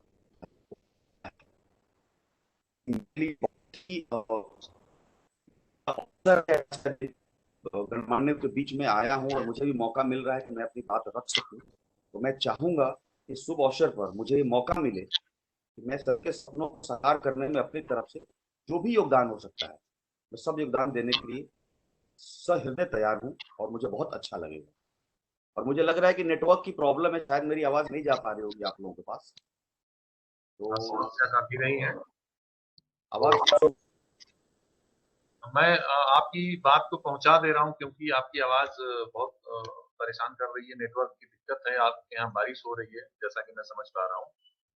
सत्यकांत जी का ये कहना है कि ये जो सिनेमा की खेती कर रहे हैं या जो भी बच्चों को ट्रेन कर रहे हैं, तो अगर श्री विक्रमादित्य प्रसाद जी का जो अभी ट्रस्ट बन रहा है या बनने वाला है या उनसे जुड़ी हुई कोई भी संस्था हो, अगर सिनेमा से संबंधित कोई भी अपने एरिया में बच्चों को हेल्प देना चाहती हो और उसको इनके सहयोग की जरूरत हो, तो ये सहृदय आने को तैयार है सर के नाम पे। तो एक अच्छा प्रयास है, हम इसका स्वागत करते हैं सत्यकाम आनंद जी, और हम आपके आभारी हैं। हमारे साथ हरियाणा से एक कवि जुड़े हुए हैं, श्री कुमार राघव जी। कुमार राघव जी, अगर आप मुझे सुन पा रहे हो? जी नित्यानंद जी, मुझे आ रही है आपकी आवाज। कुमार राघव जी, आप अपनी दो चार पंक्तियां हमें सुनाइए। हरियाणा का आप बहुत अच्छा कवि हैं, बहुत अच्छी रचनाएं लिखते हैं और सामाजिक सरोकारों पे लिखते हैं, ये आपकी खासियत है। तो हम वैसे समयाभाव है, हम आपको बहुत ज्यादा नहीं सुन पाएंगे आज, लेकिन जितना भी आप दमदार सुनाते हैं तो कृपया 4 लाइन। बहुत शुक्रिया नित्यानंद जी, और मैं विक्रमादित्य जी की पावन स्मृति में उनको श्रद्धांजलि अर्पित करता हूँ। जितना भी आप सभी लोगों से उनके बारे में अभी 1 घंटे में जान पाया हूँ, तो मुझे ऐसा लगता है कि वो अपनी रचनाओं के माध्यम से हम सभी के बीच रहेंगे और हमें ऐसे ही हम उनकी कृतियों से, उनकी रचनाओं से लाभान्वित होते रहेंगे। मैं अक्सर अपनी रचनाओं में एक प्रश्न करता हूँ, उसी प्रश्न के साथ शुरू करता हूँ और एक छोटी सी रचना आपको सुनाऊंगा।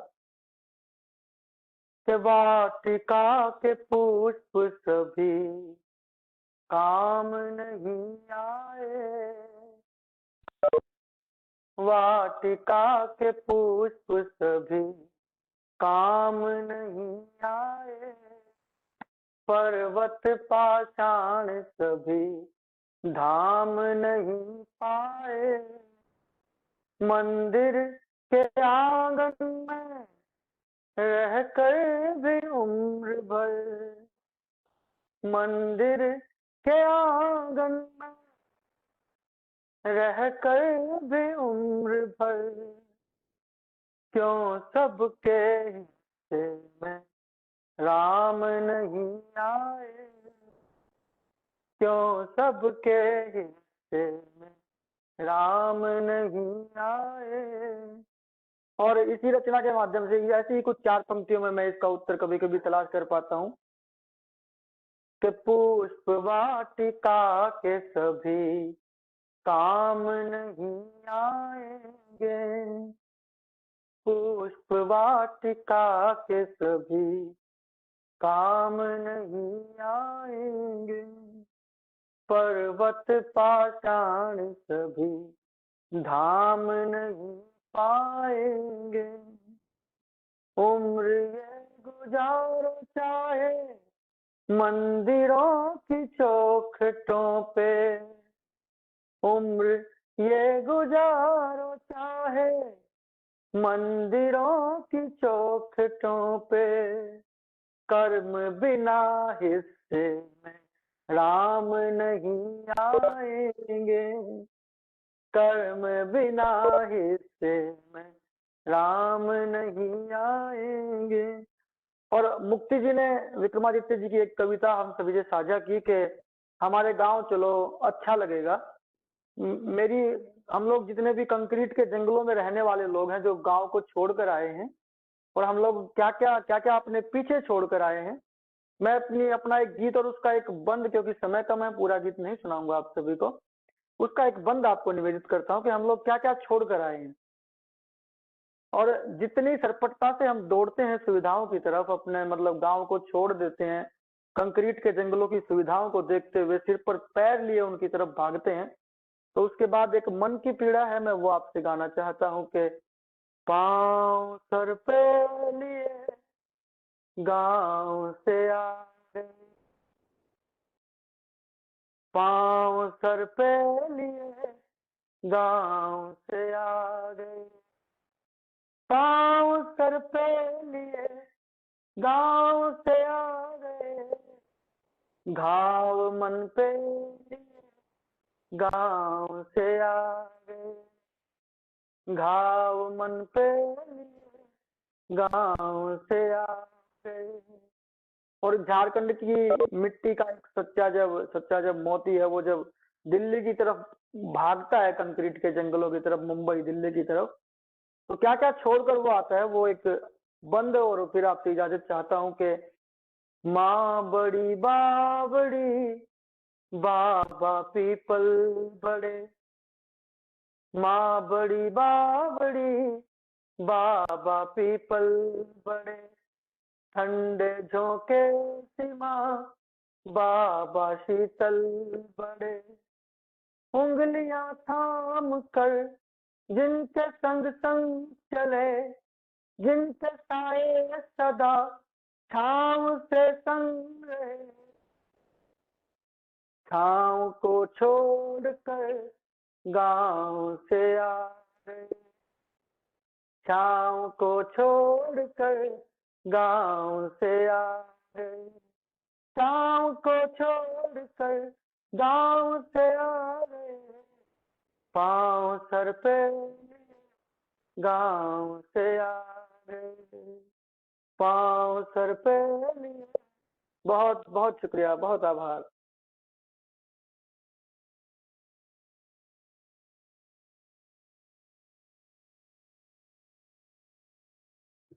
बहुत बहुत धन्यवाद राघव जी, हमेशा की तरह आपने दिल को छू लेने वाली रचना सुनाई और हमें अच्छा लगा आपकी रचनाएं सुनने को। तो आपको बहुत देर तक जी चाहता है, लेकिन क्या करें, आज थोड़ा समय का अभाव है, क्योंकि बहुत सारे हमारे सम्मानित मित्र हैं जो कि श्रद्धांजलि देना चाहते हैं अपने अपने शब्दों में, तो दोबारा फिर हम जुटेंगे और सुनेंगे।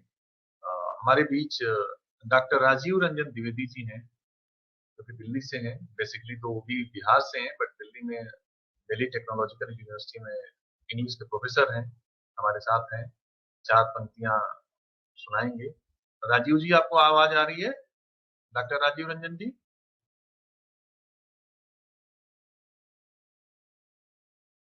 Doctor Rajiv Ranjan Dwivedi ji, sir please. कोई भी आवाज आ रही है सर आपकी? मेरी आवाज आ रही है? बिल्कुल सर, आप दिख भी रहे हैं, आवाज भी आ रही है।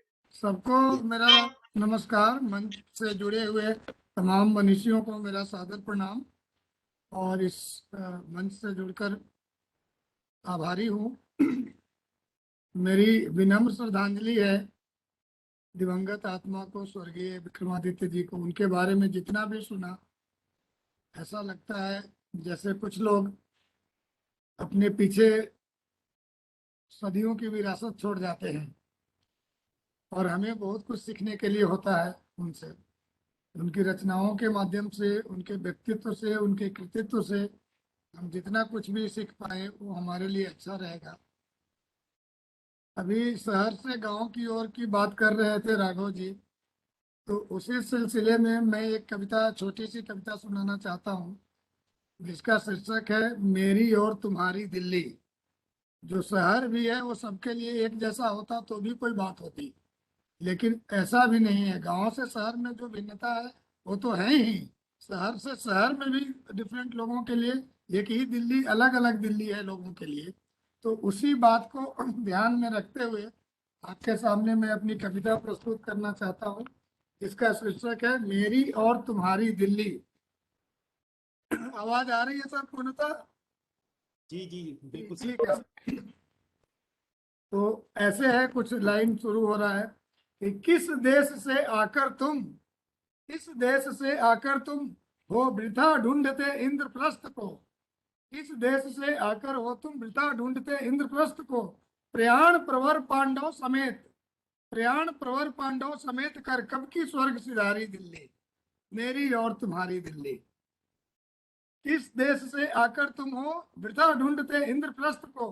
प्रयाण प्रवर पांडव समेत कर कब की स्वर्ग सिधारी दिल्ली, मेरी और तुम्हारी दिल्ली। सदा बसंती दिवस हमारे, सदा बसंती दिवस हमारे, शरद पूर्णिमा रातें नित्य। ठोकर लगता हर पल मुझको, इतनी है अंधियारी दिल्ली। ठोकर लगता हर पल मुझको, इतनी है अंधियारी दिल्ली।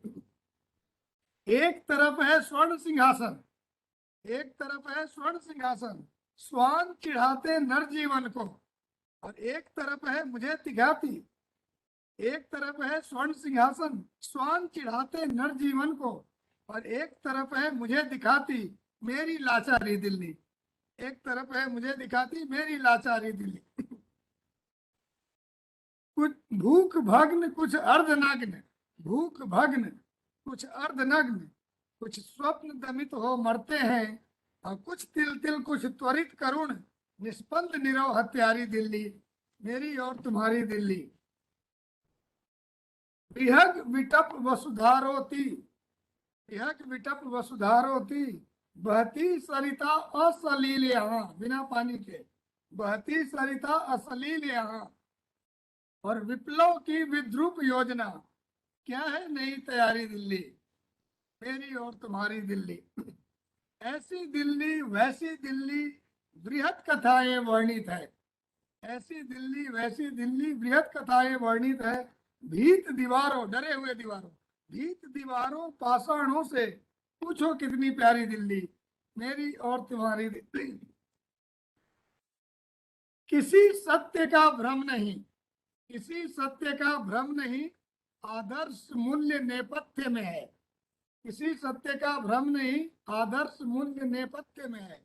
यत्न जुबां का निष्फल देखा, तू जीती मैं हारी दिल्ली, मेरी और तुम्हारी दिल्ली।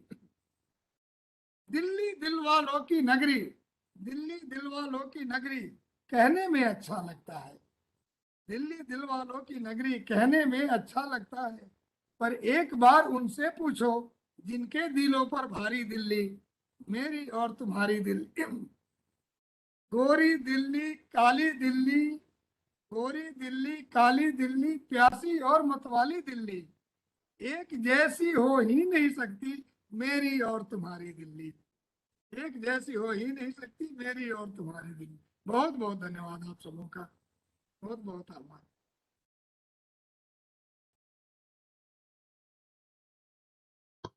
बहुत बहुत धन्यवाद डॉक्टर राजीव रंजन जी, हमेशा की तरह अच्छा सुनाते हैं। और हमारे साथ जुड़ गए हैं डॉक्टर गुरविंदर बांगा जी, जो कि बहुत अच्छे गजलकार हैं। वैसे तो आप त्वचा रोग विशेषज्ञ हैं और गुड़गांव में अपना हॉस्पिटल चलाते हैं, लेकिन इन अपने कार्य के अलावा आप साहित्य सेवा कर रहे हैं बहुत अच्छी तरह से, तन मन धन से। तो मैं आवाज देना चाहूंगा डॉक्टर गुरविंदर बांगा जी को, जो कि हमारी जो संस्था है अभिमंच, उसके उपाध्यक्ष भी हैं। आप सुन पा रहे हैं डॉक्टर साहब, डॉक्टर गुरविंदर हाँ बांगा? सर, मैं बिल्कुल सुन पा रहा हूँ आपको, और आपसे जानना भी चाहूंगा कि मुझे कितने मिनट में अपनी बात खत्म करनी है, ताकि 5 मिनट। ठीक है, तो मैं आपको एक छोटी सी कविता और 2-3 शेर सुनाता हूँ। और नमन विक्रमादित्य जी को, और होस्ट करने के लिए आप सभी का, और मुझे इनवाइट करने के लिए आप सभी का शुक्रिया। तो मैं बातों में वक्त नहीं जाया करूंगा। चूंकि गांव की बात चल रही थी, तो चलिए एक और नया सिरा गांव का देखते हैं एक छोटी सी कविता में, और फिर 2-3 शेर पढ़ते हैं। कि पिछले हफ्ते गया था गांव, चलते कोहलू बैलगाड़ी में लदे गुड़ को देख लौट आई कितनी ही यादें। घर के कोने में पड़ी थी मिट्टी की एक उदास सी गुल्लक, इक्की दुक्की पंजी चवन्नी के सिक्कों के साथ। दीमक लगी अलमारियों में दुबके पड़े थे हल्दी लगे पोस्ट कार्ड, कुछ नीले लिफाफे। यादों में जिंदा हो उठे आधी रात को डराते तार, हर सुबह डाकिए का इंतजार। इतना बड़ा आंगन कि खेल लेते थे फुटबॉल हॉकी पिट्ठू गोटियां। कौवे की काव काव सुन माँ बनाती थी एक ज्यादा सब्जी 4 ज्यादा रोटियां। पर अब बंद मकानों में दरवाजे पे खत नहीं आते।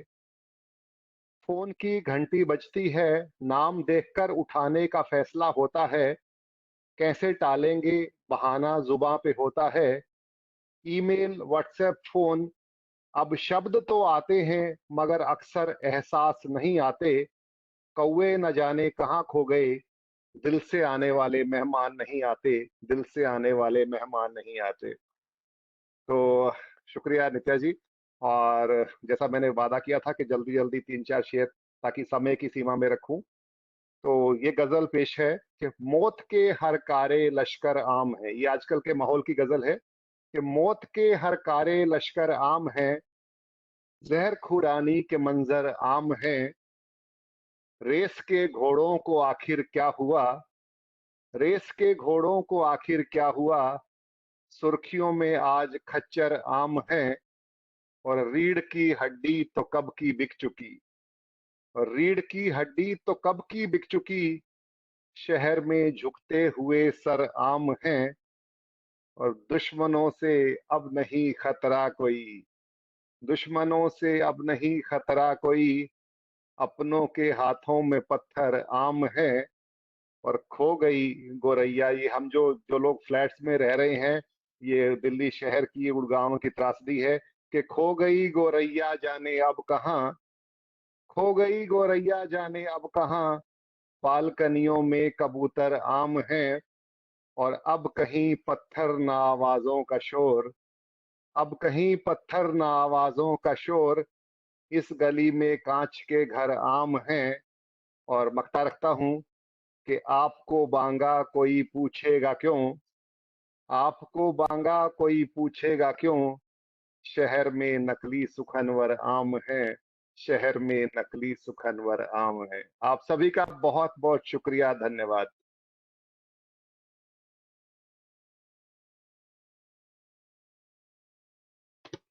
बहुत बहुत धन्यवाद डॉक्टर साहब, गजल दिल को छू गई आपकी। ये नई रचना थी, लग रहा है। बहुत शुक्रिया सर। हाँ, मैं नई गजल लेके आया था आज आपके सामने जी।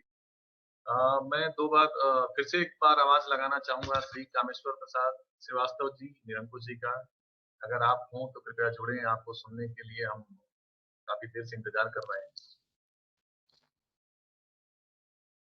शायद तकनीकी कारण है जो कि जुड़ने नहीं दे रहा है सर को हमारे से। अभी सर की बात हो रही थी, सर यानी श्री विक्रमादित्य जी की बात हो रही थी। मैं स्वर्गीय कहने में घबरा रहा हूँ, क्योंकि आदत ही नहीं है, कभी सोचा भी नहीं था कि हमें ऐसे संबोधन करना पड़ेगा कि नेता जी, स्वर्गीय। अगर आपकी इजाजत हो तो मैं एक शब्द कहना चाहूंगा। हाँ सर। डॉक्टर साहब, आपकी जो कविता सुनकर कहीं बहुत अंदर दिल तक छू गई। मेरा पापा की शादी बहुत ही कुछ आपसे मिलती है। बहुत बहुत धन्यवाद। बहुत शुक्रिया सर, बहुत शुक्रिया। सर के बारे में बस मेरी 2 लाइनें कि सर को जो मैं समझ पाया था कि सर कैसे थे, क्या समझते थे, कैसे कन्वे करते थे। मैं कौन हूँ, कैसा हूँ, क्या सोचता हूँ। मैं कौन हूँ, कैसा हूँ, क्या सोचता हूँ, औरों से पूछोगे तो बुरा ही पाओगे। खुद से मिल के देखो कभी मुझसे, खुद से मिल के देखो मुझसे कभी, खुदा कसम मुस्कुराते हुए जाओगे। ऐसे थे हमारे श्री विक्रमादित्य प्रसाद जी, बहुत बढ़िया। जिनसे हम चाहे जितनी भी समस्या से बात करते हों, लेकिन जब बातों का अंत होता था तो हम खुशी से ही झूमते हुए आते थे। तो आप जहाँ भी हैं, हमारे ऊपर आपका आशीर्वाद है और आप हमें हमारे साथ हमेशा हैं, हमेशा रहेंगे, इसमें कोई अतिशयोक्ति नहीं है। और अब मुझे लग रहा है कि सभी अतिथि, सम्मानीय अतिथि अपने-अपने विचार रख चुके हैं। मैं छूट गई। ओह सॉरी, नाम मैं भूल रहा हूँ आपका, तो आप डॉक्टर अपना कृपया अपने नाम के परिचय के साथ जी, जयश्री जी, डॉक्टर डॉक्टर जयश्री राजश्री जयंती जी। राजश्री जयंती जी। सॉरी, जी, मैं जी। नाम भूल गया आपका। तो कोई बात नहीं। आप अपनी बात रखें प्लीज। जी, डॉक्टर राजश्री जयंती। और सबसे पहले तो आपका भी बहुत बहुत धन्यवाद। बहुत बढ़िया आपने अपनी बातें रखी आज के इस यादें विक्रमादित्य जी के माध्यम से। और गांधी स्मृति संस्थान को भी बहुत बहुत आभार प्रकट करना चाहूंगी कि एक ऐसी यादें जो सबके मन में बसी है, उनको साझा करने का ये एक अवसर दिया। और सचमुच में ये सच्ची श्रद्धांजलि है। और सब लोगों ने अपने अपने मन की बात कही।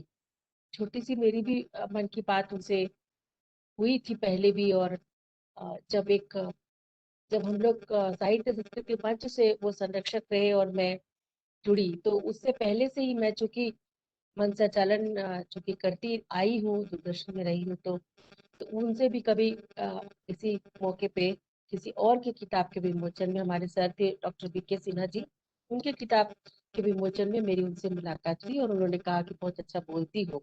ये मेरी पहले उनसे मुलाकात थी। और फिर धीरे धीरे कविताओं के माध्यम से, मंचों के माध्यम से उनसे जुड़ती गई।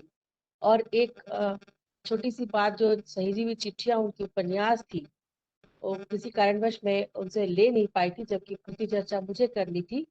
और जैसे अगर कल है कृति चर्चा, तो आज मुझे समय मिला कि मैं किताब उनसे ले पाऊँ, तो घर गई, मैडम से भी मिली और सबसे मिली, बहुत सानिध्य मिला। मधु जी थी वहीं पे, तो चाय वाय पीते हुए, तो मुझे लगा कि उनका मूड, जो मुझसे जितना प्यार से वो बात करते, थोड़ा उसमें कहीं खटक सी थी। तो मुझे थोड़ा लगा कि शायद मैं लेट हो गई किताब लेने में, इसलिए उनको पसंद नहीं आया। तो फिर मैं लेके गई, तो फिर उन्होंने बोला कि कल ही तो है, देखता हूँ। तो फिर मैं रात भर सोई नहीं और उपन्यास पढ़ी, और दूसरे दिन मुझे कृति चर्चा करनी थी। बहुत शॉर्ट में बता रही हूँ कि कृति चर्चा जब मैंने की, और उपन्यास के बारे में जो कुछ भी मैंने पढ़ा और उसको पॉइंट वाइज मैंने जो बताया, उन्होंने अपने जब संबोधन में उन्होंने कहा कि मैं तो समझा ही नहीं कि डॉक्टर राजश्री ने किताब को पढ़ा होगा और किताब के बारे में कुछ बोल पाई होगी, लेकिन पूरी रात लगता है उन्होंने पढ़ा और इतना अच्छा से उन्होंने समीक्षा की, कृति चर्चा की। इसके लिए मैं उन्हें धन्यवाद देता हूँ। तो ये मेरे कानों में रह गई और ये मेरे मन में बस गई ये बातें। और कहीं ना कहीं मुझे लगा कि चूंकि वो परफेक्शनिस्ट थे, उनको अच्छा नहीं लगा कि मैं एक किताब जो उनसे इतना अंत में लूं और उसके बारे में बोलूं। एक सन्नाटा सा छाया पूरे साहित्य जगत में उनके, वो हमारे बीच नहीं रही ये खबर सुनकर। और दूरभाष पे जब बात होती, जैसा आपने कहा कि घंटों बात होती थी, तो कविताएं वो लिखते रहते थे फेसबुक पे, मैं कुछ टिप्पणियां करती थी, बहुत सकारात्मक भी, कभी व्हाट्सएप में भी। तो उन्होंने लिखा कि मैं आग्रह करता हूँ कि आप इस गीत का प्रसर पाठ करूँ तो मुझे अच्छा लगेगा। मैं बोली इट्स माय प्लेजर। और मैंने उनको जो गाकर उनको भेजा, तो वाकई बहुत पसंद आया और उन्होंने यूट्यूब में भी उसको डाला। तो मैं वही छोटी सी गीत आपके बीच रखना चाहूंगी, अगर इजाजत है तो। चल आज उजाला करते हैं, मिल साथ तिमिर से लड़ते हैं। चल आज उजाला करते हैं, मिल साथ तिमिर से लड़ते हैं। इस घोर निराशा के पल में हर ओर नव आशाओं को करते हैं। चल आज उजाला करते हैं। परिदृश्य उन्होंने खुद ही बताया कि ये कोरोना काल में जब आदरणीय प्रधानमंत्री जी ने दीप जलाने का जो सबको कहा था, और उसी संदर्भ में उन्होंने ये लिखा था। हर ओर मृत्यु का है तांडव, हर ओर अनिष्टता के कोहरे, हर ओर मृत्यु का है तांडव, हर ओर अनिष्टता के कोहरे। चल आज अंधेरे जनमन में हम तेज नया एक भरते हैं। चल आज उजाला करते हैं। और अंतिम पंक्तियां हैं। है जीवन नव पथ ढूंढ रहा है, मांग रहा अब सृजन सुधा। है जीवन नव पथ ढूंढ रहा है, मांग रहा अब सृजन सुधा। पाने को विजय मृत्यु रथ पर, पाने को विजय मृत्यु रथ पर, जल ज्योति अस्त्र को गढ़ते हैं। चल आज उजाला करते हैं, चल आज उजाला करते हैं, चल आज उजाला करते हैं। बहुत सुंदर, बहुत बहुत धन्यवाद आपका। हमारे साथ श्री केडी प्रसाद जी हैं। श्री केडी प्रसाद जी, अगर आपको आवाज सुनाई दे रही हो।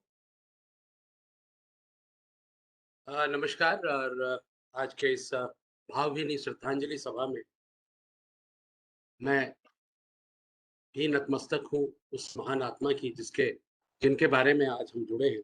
मैं अभी गांव की बात हो रही थी, हम भी गांव से हैं, और गांव से आए हुए व्यक्ति की व्यथा कथा पर हम सिर्फ 1 मिनट आपका लेंगे। जब एक गांव का व्यक्ति दिल्ली जैसे शहर में आता है और शाम को जब वो किसी किनारे बैठता है तो क्या क्या उसके मन में बात आती है, उस पर एक छोटी सी मेरी समझ जो बनती है। एक शाम जब धुंधलका घना हो रहा था, एक शाम जब धुंधलका घना हो रहा था, एक भटकती हुई याद से मेरा सामना हुआ, एक भटकती हुई याद से मेरा सामना हुआ। कह रहा था तुम अब कितने बदरंग हो गए, कह रहा था तुम अब कितने बदरंग हो गए हो। तुम्हारी बातों में अब वो मिठास नहीं, जज्बात नहीं, तुम्हारी बातों में अब वो मिठास नहीं, जज्बात नहीं। मशीन लगते हो मशीन, कर्कश सी आती है तुम्हारी आवाज, पर आज भी तुम किसी न किसी के काम तो आते ही हो। पर आज किसी न किसी के काम तुम आते ही हो। कभी हमें अपने बारे में भी बताओ ना, कभी तुम अपने बारे में हमें बताओ ना। कहाँ गई वो मासूमियत, वो अपना कहने और जिद करने की आदत। तुम सचमुच कमजोर हो गए, तुम सचमुच कमजोर हो गए हो। वक्त के शिकार हो, वक्त के शिकार हो तुम, वरना तुम तो उत्तम थे, वरना तुम तो उत्तम थे, सर्वोत्तम थे। ये हमारी छोटी सी गांव की जो बात है उस पर मैंने अपनी बात रखी है। बहुत बहुत आभार कि आपने मुझे मौका दिया। नमस्कार।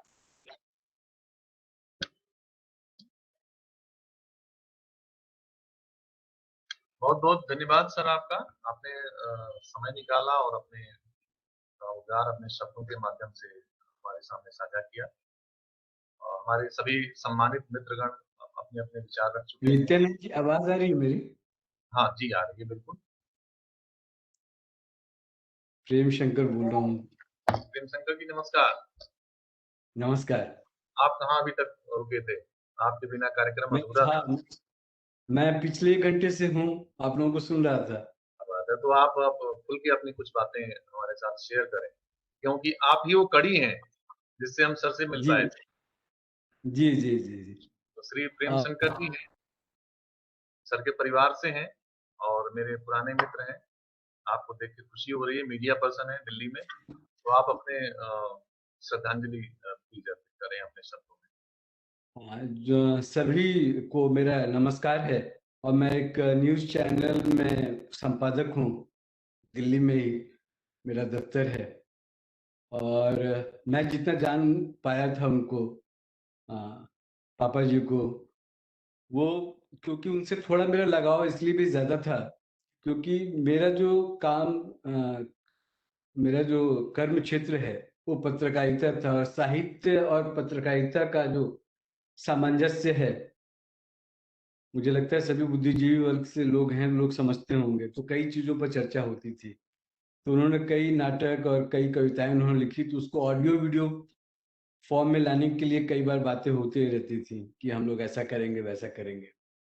और एक जुडिशरी का एक आदमी किस तरह से साहित्य में जाकर और शब्दों को और उसमें घुसकर इस तरह से लोगों के सामने, उनकी कई किताबें आई, कई काव्य संग्रह आए, तो मुझे लगता है कि ये अपने आप में मतलब अद्भुत था।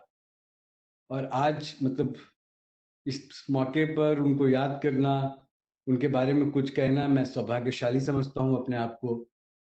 और वो जहाँ कहीं भी होंगे, मुझे लगता है उन जैसा आदमी, क्योंकि बहुत लोगों से हमारा भी पाला पड़ता है, क्योंकि जिस फील्ड से हूँ मैं, बहुत लोग मिलते हैं, लेकिन जुडिशरी में, न्यायिक वो में इस तरह से सुलझा हुआ आदमी, मतलब जो साहित्य को समझता हो, भाषा को समझता हो, और रोज मतलब उनके रिटायरमेंट के बाद भी वो किस तरह से एक्टिव रहते थे, ये तो हम जैसे नौजवान लोगों को सीखना और जानना चाहिए, और अपने आने वाले पीढ़ियों को भी बताना चाहिए कि एक शख्स ऐसा भी है कि तमाम अपनी जिम्मेदारियों के साथ कई कमेटी, कई कमीशन के वो चेयरमैन रहे, उसके बावजूद लिखने पढ़ने का जो काम था वो लगातार करते रहे। उनसे जब थी, तो क्योंकि हमारे फील्ड में थोड़ा बहुत जल्दी फेरबदल होता है, कभी किस चैनल में वहाँ काम कर रहे हो, तो उनकी बात और उनकी कही हुई चीजें अभी भी जहन में उसी तरीके से है। और मुझे लगता है कि उनको जहाँ कहीं भी हो, ईश्वर उनकी आत्मा को शांति दे, और हम सभी लोग जो उनको चाहते हैं, उनको उनका आशीर्वाद बना रहे हम लोगों के ऊपर।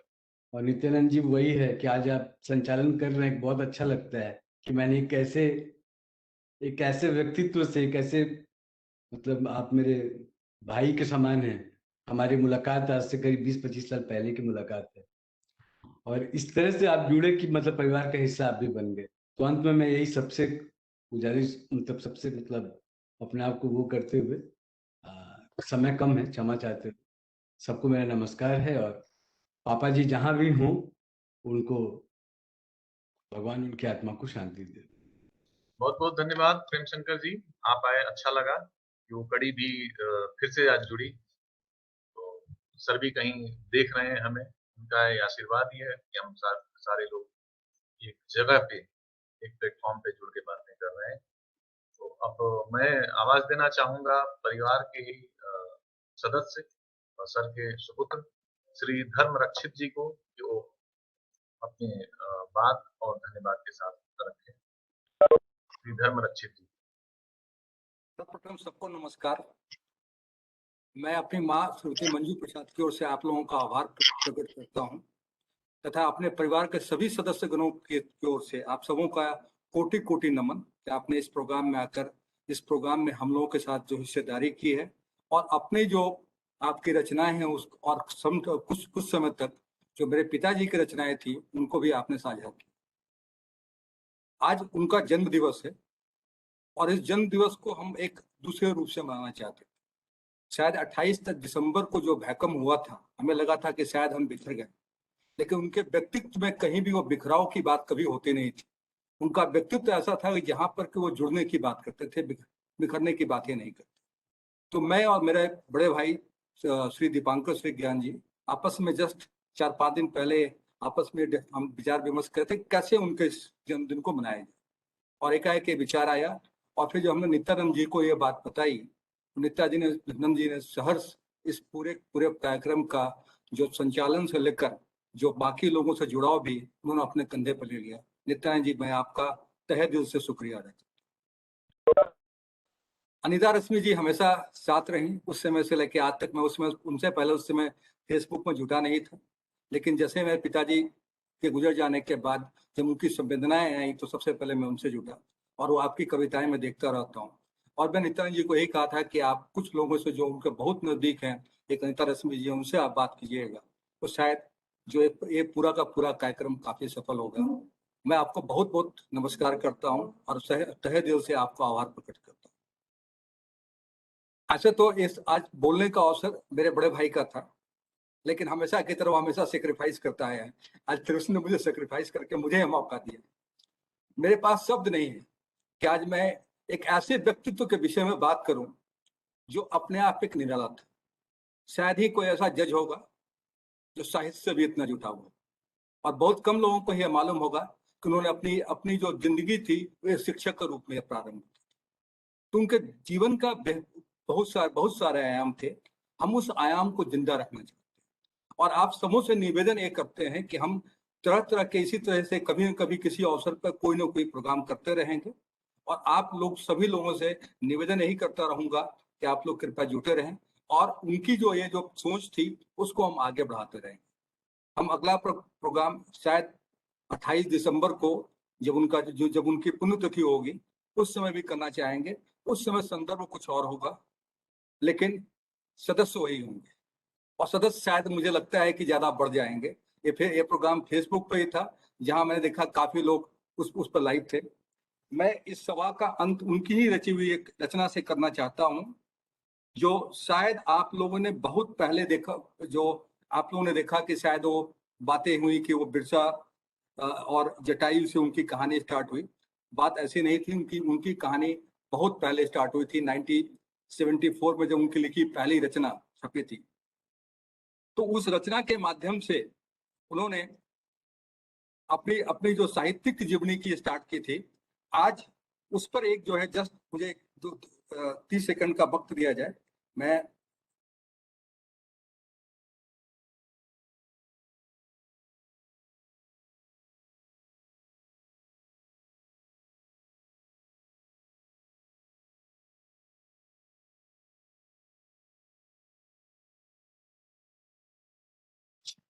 चले भी आओ कि एक जाम हो जाए, आज की शाम तेरे नाम हो जाए। चले भी आओ कि एक जाम हो जाए, आज की शाम तेरे नाम हो जाए। आज की ये शाम आप सबों के नाम।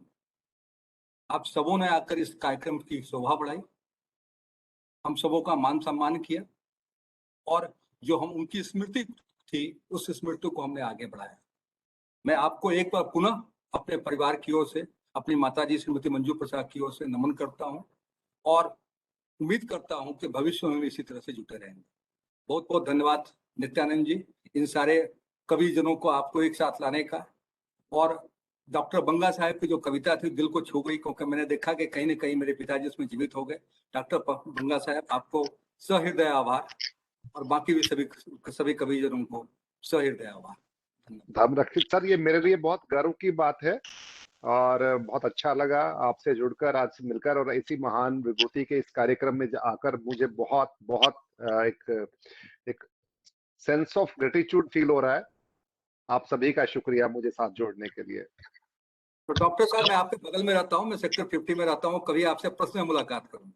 सर मैं 49 में हूँ, मेरा क्लिनिक 49 में है, पैदल आएंगे, हम मिलेंगे आपसे। मैं नेताजी से आपका कोऑर्डिनेट लेकर आपसे पर्सनल मुलाकात। बहुत अच्छा लगेगा सर, बहुत अच्छा था, शुक्रिया सर। अच्छी शाम रही, और सर को हम नमन करते हैं।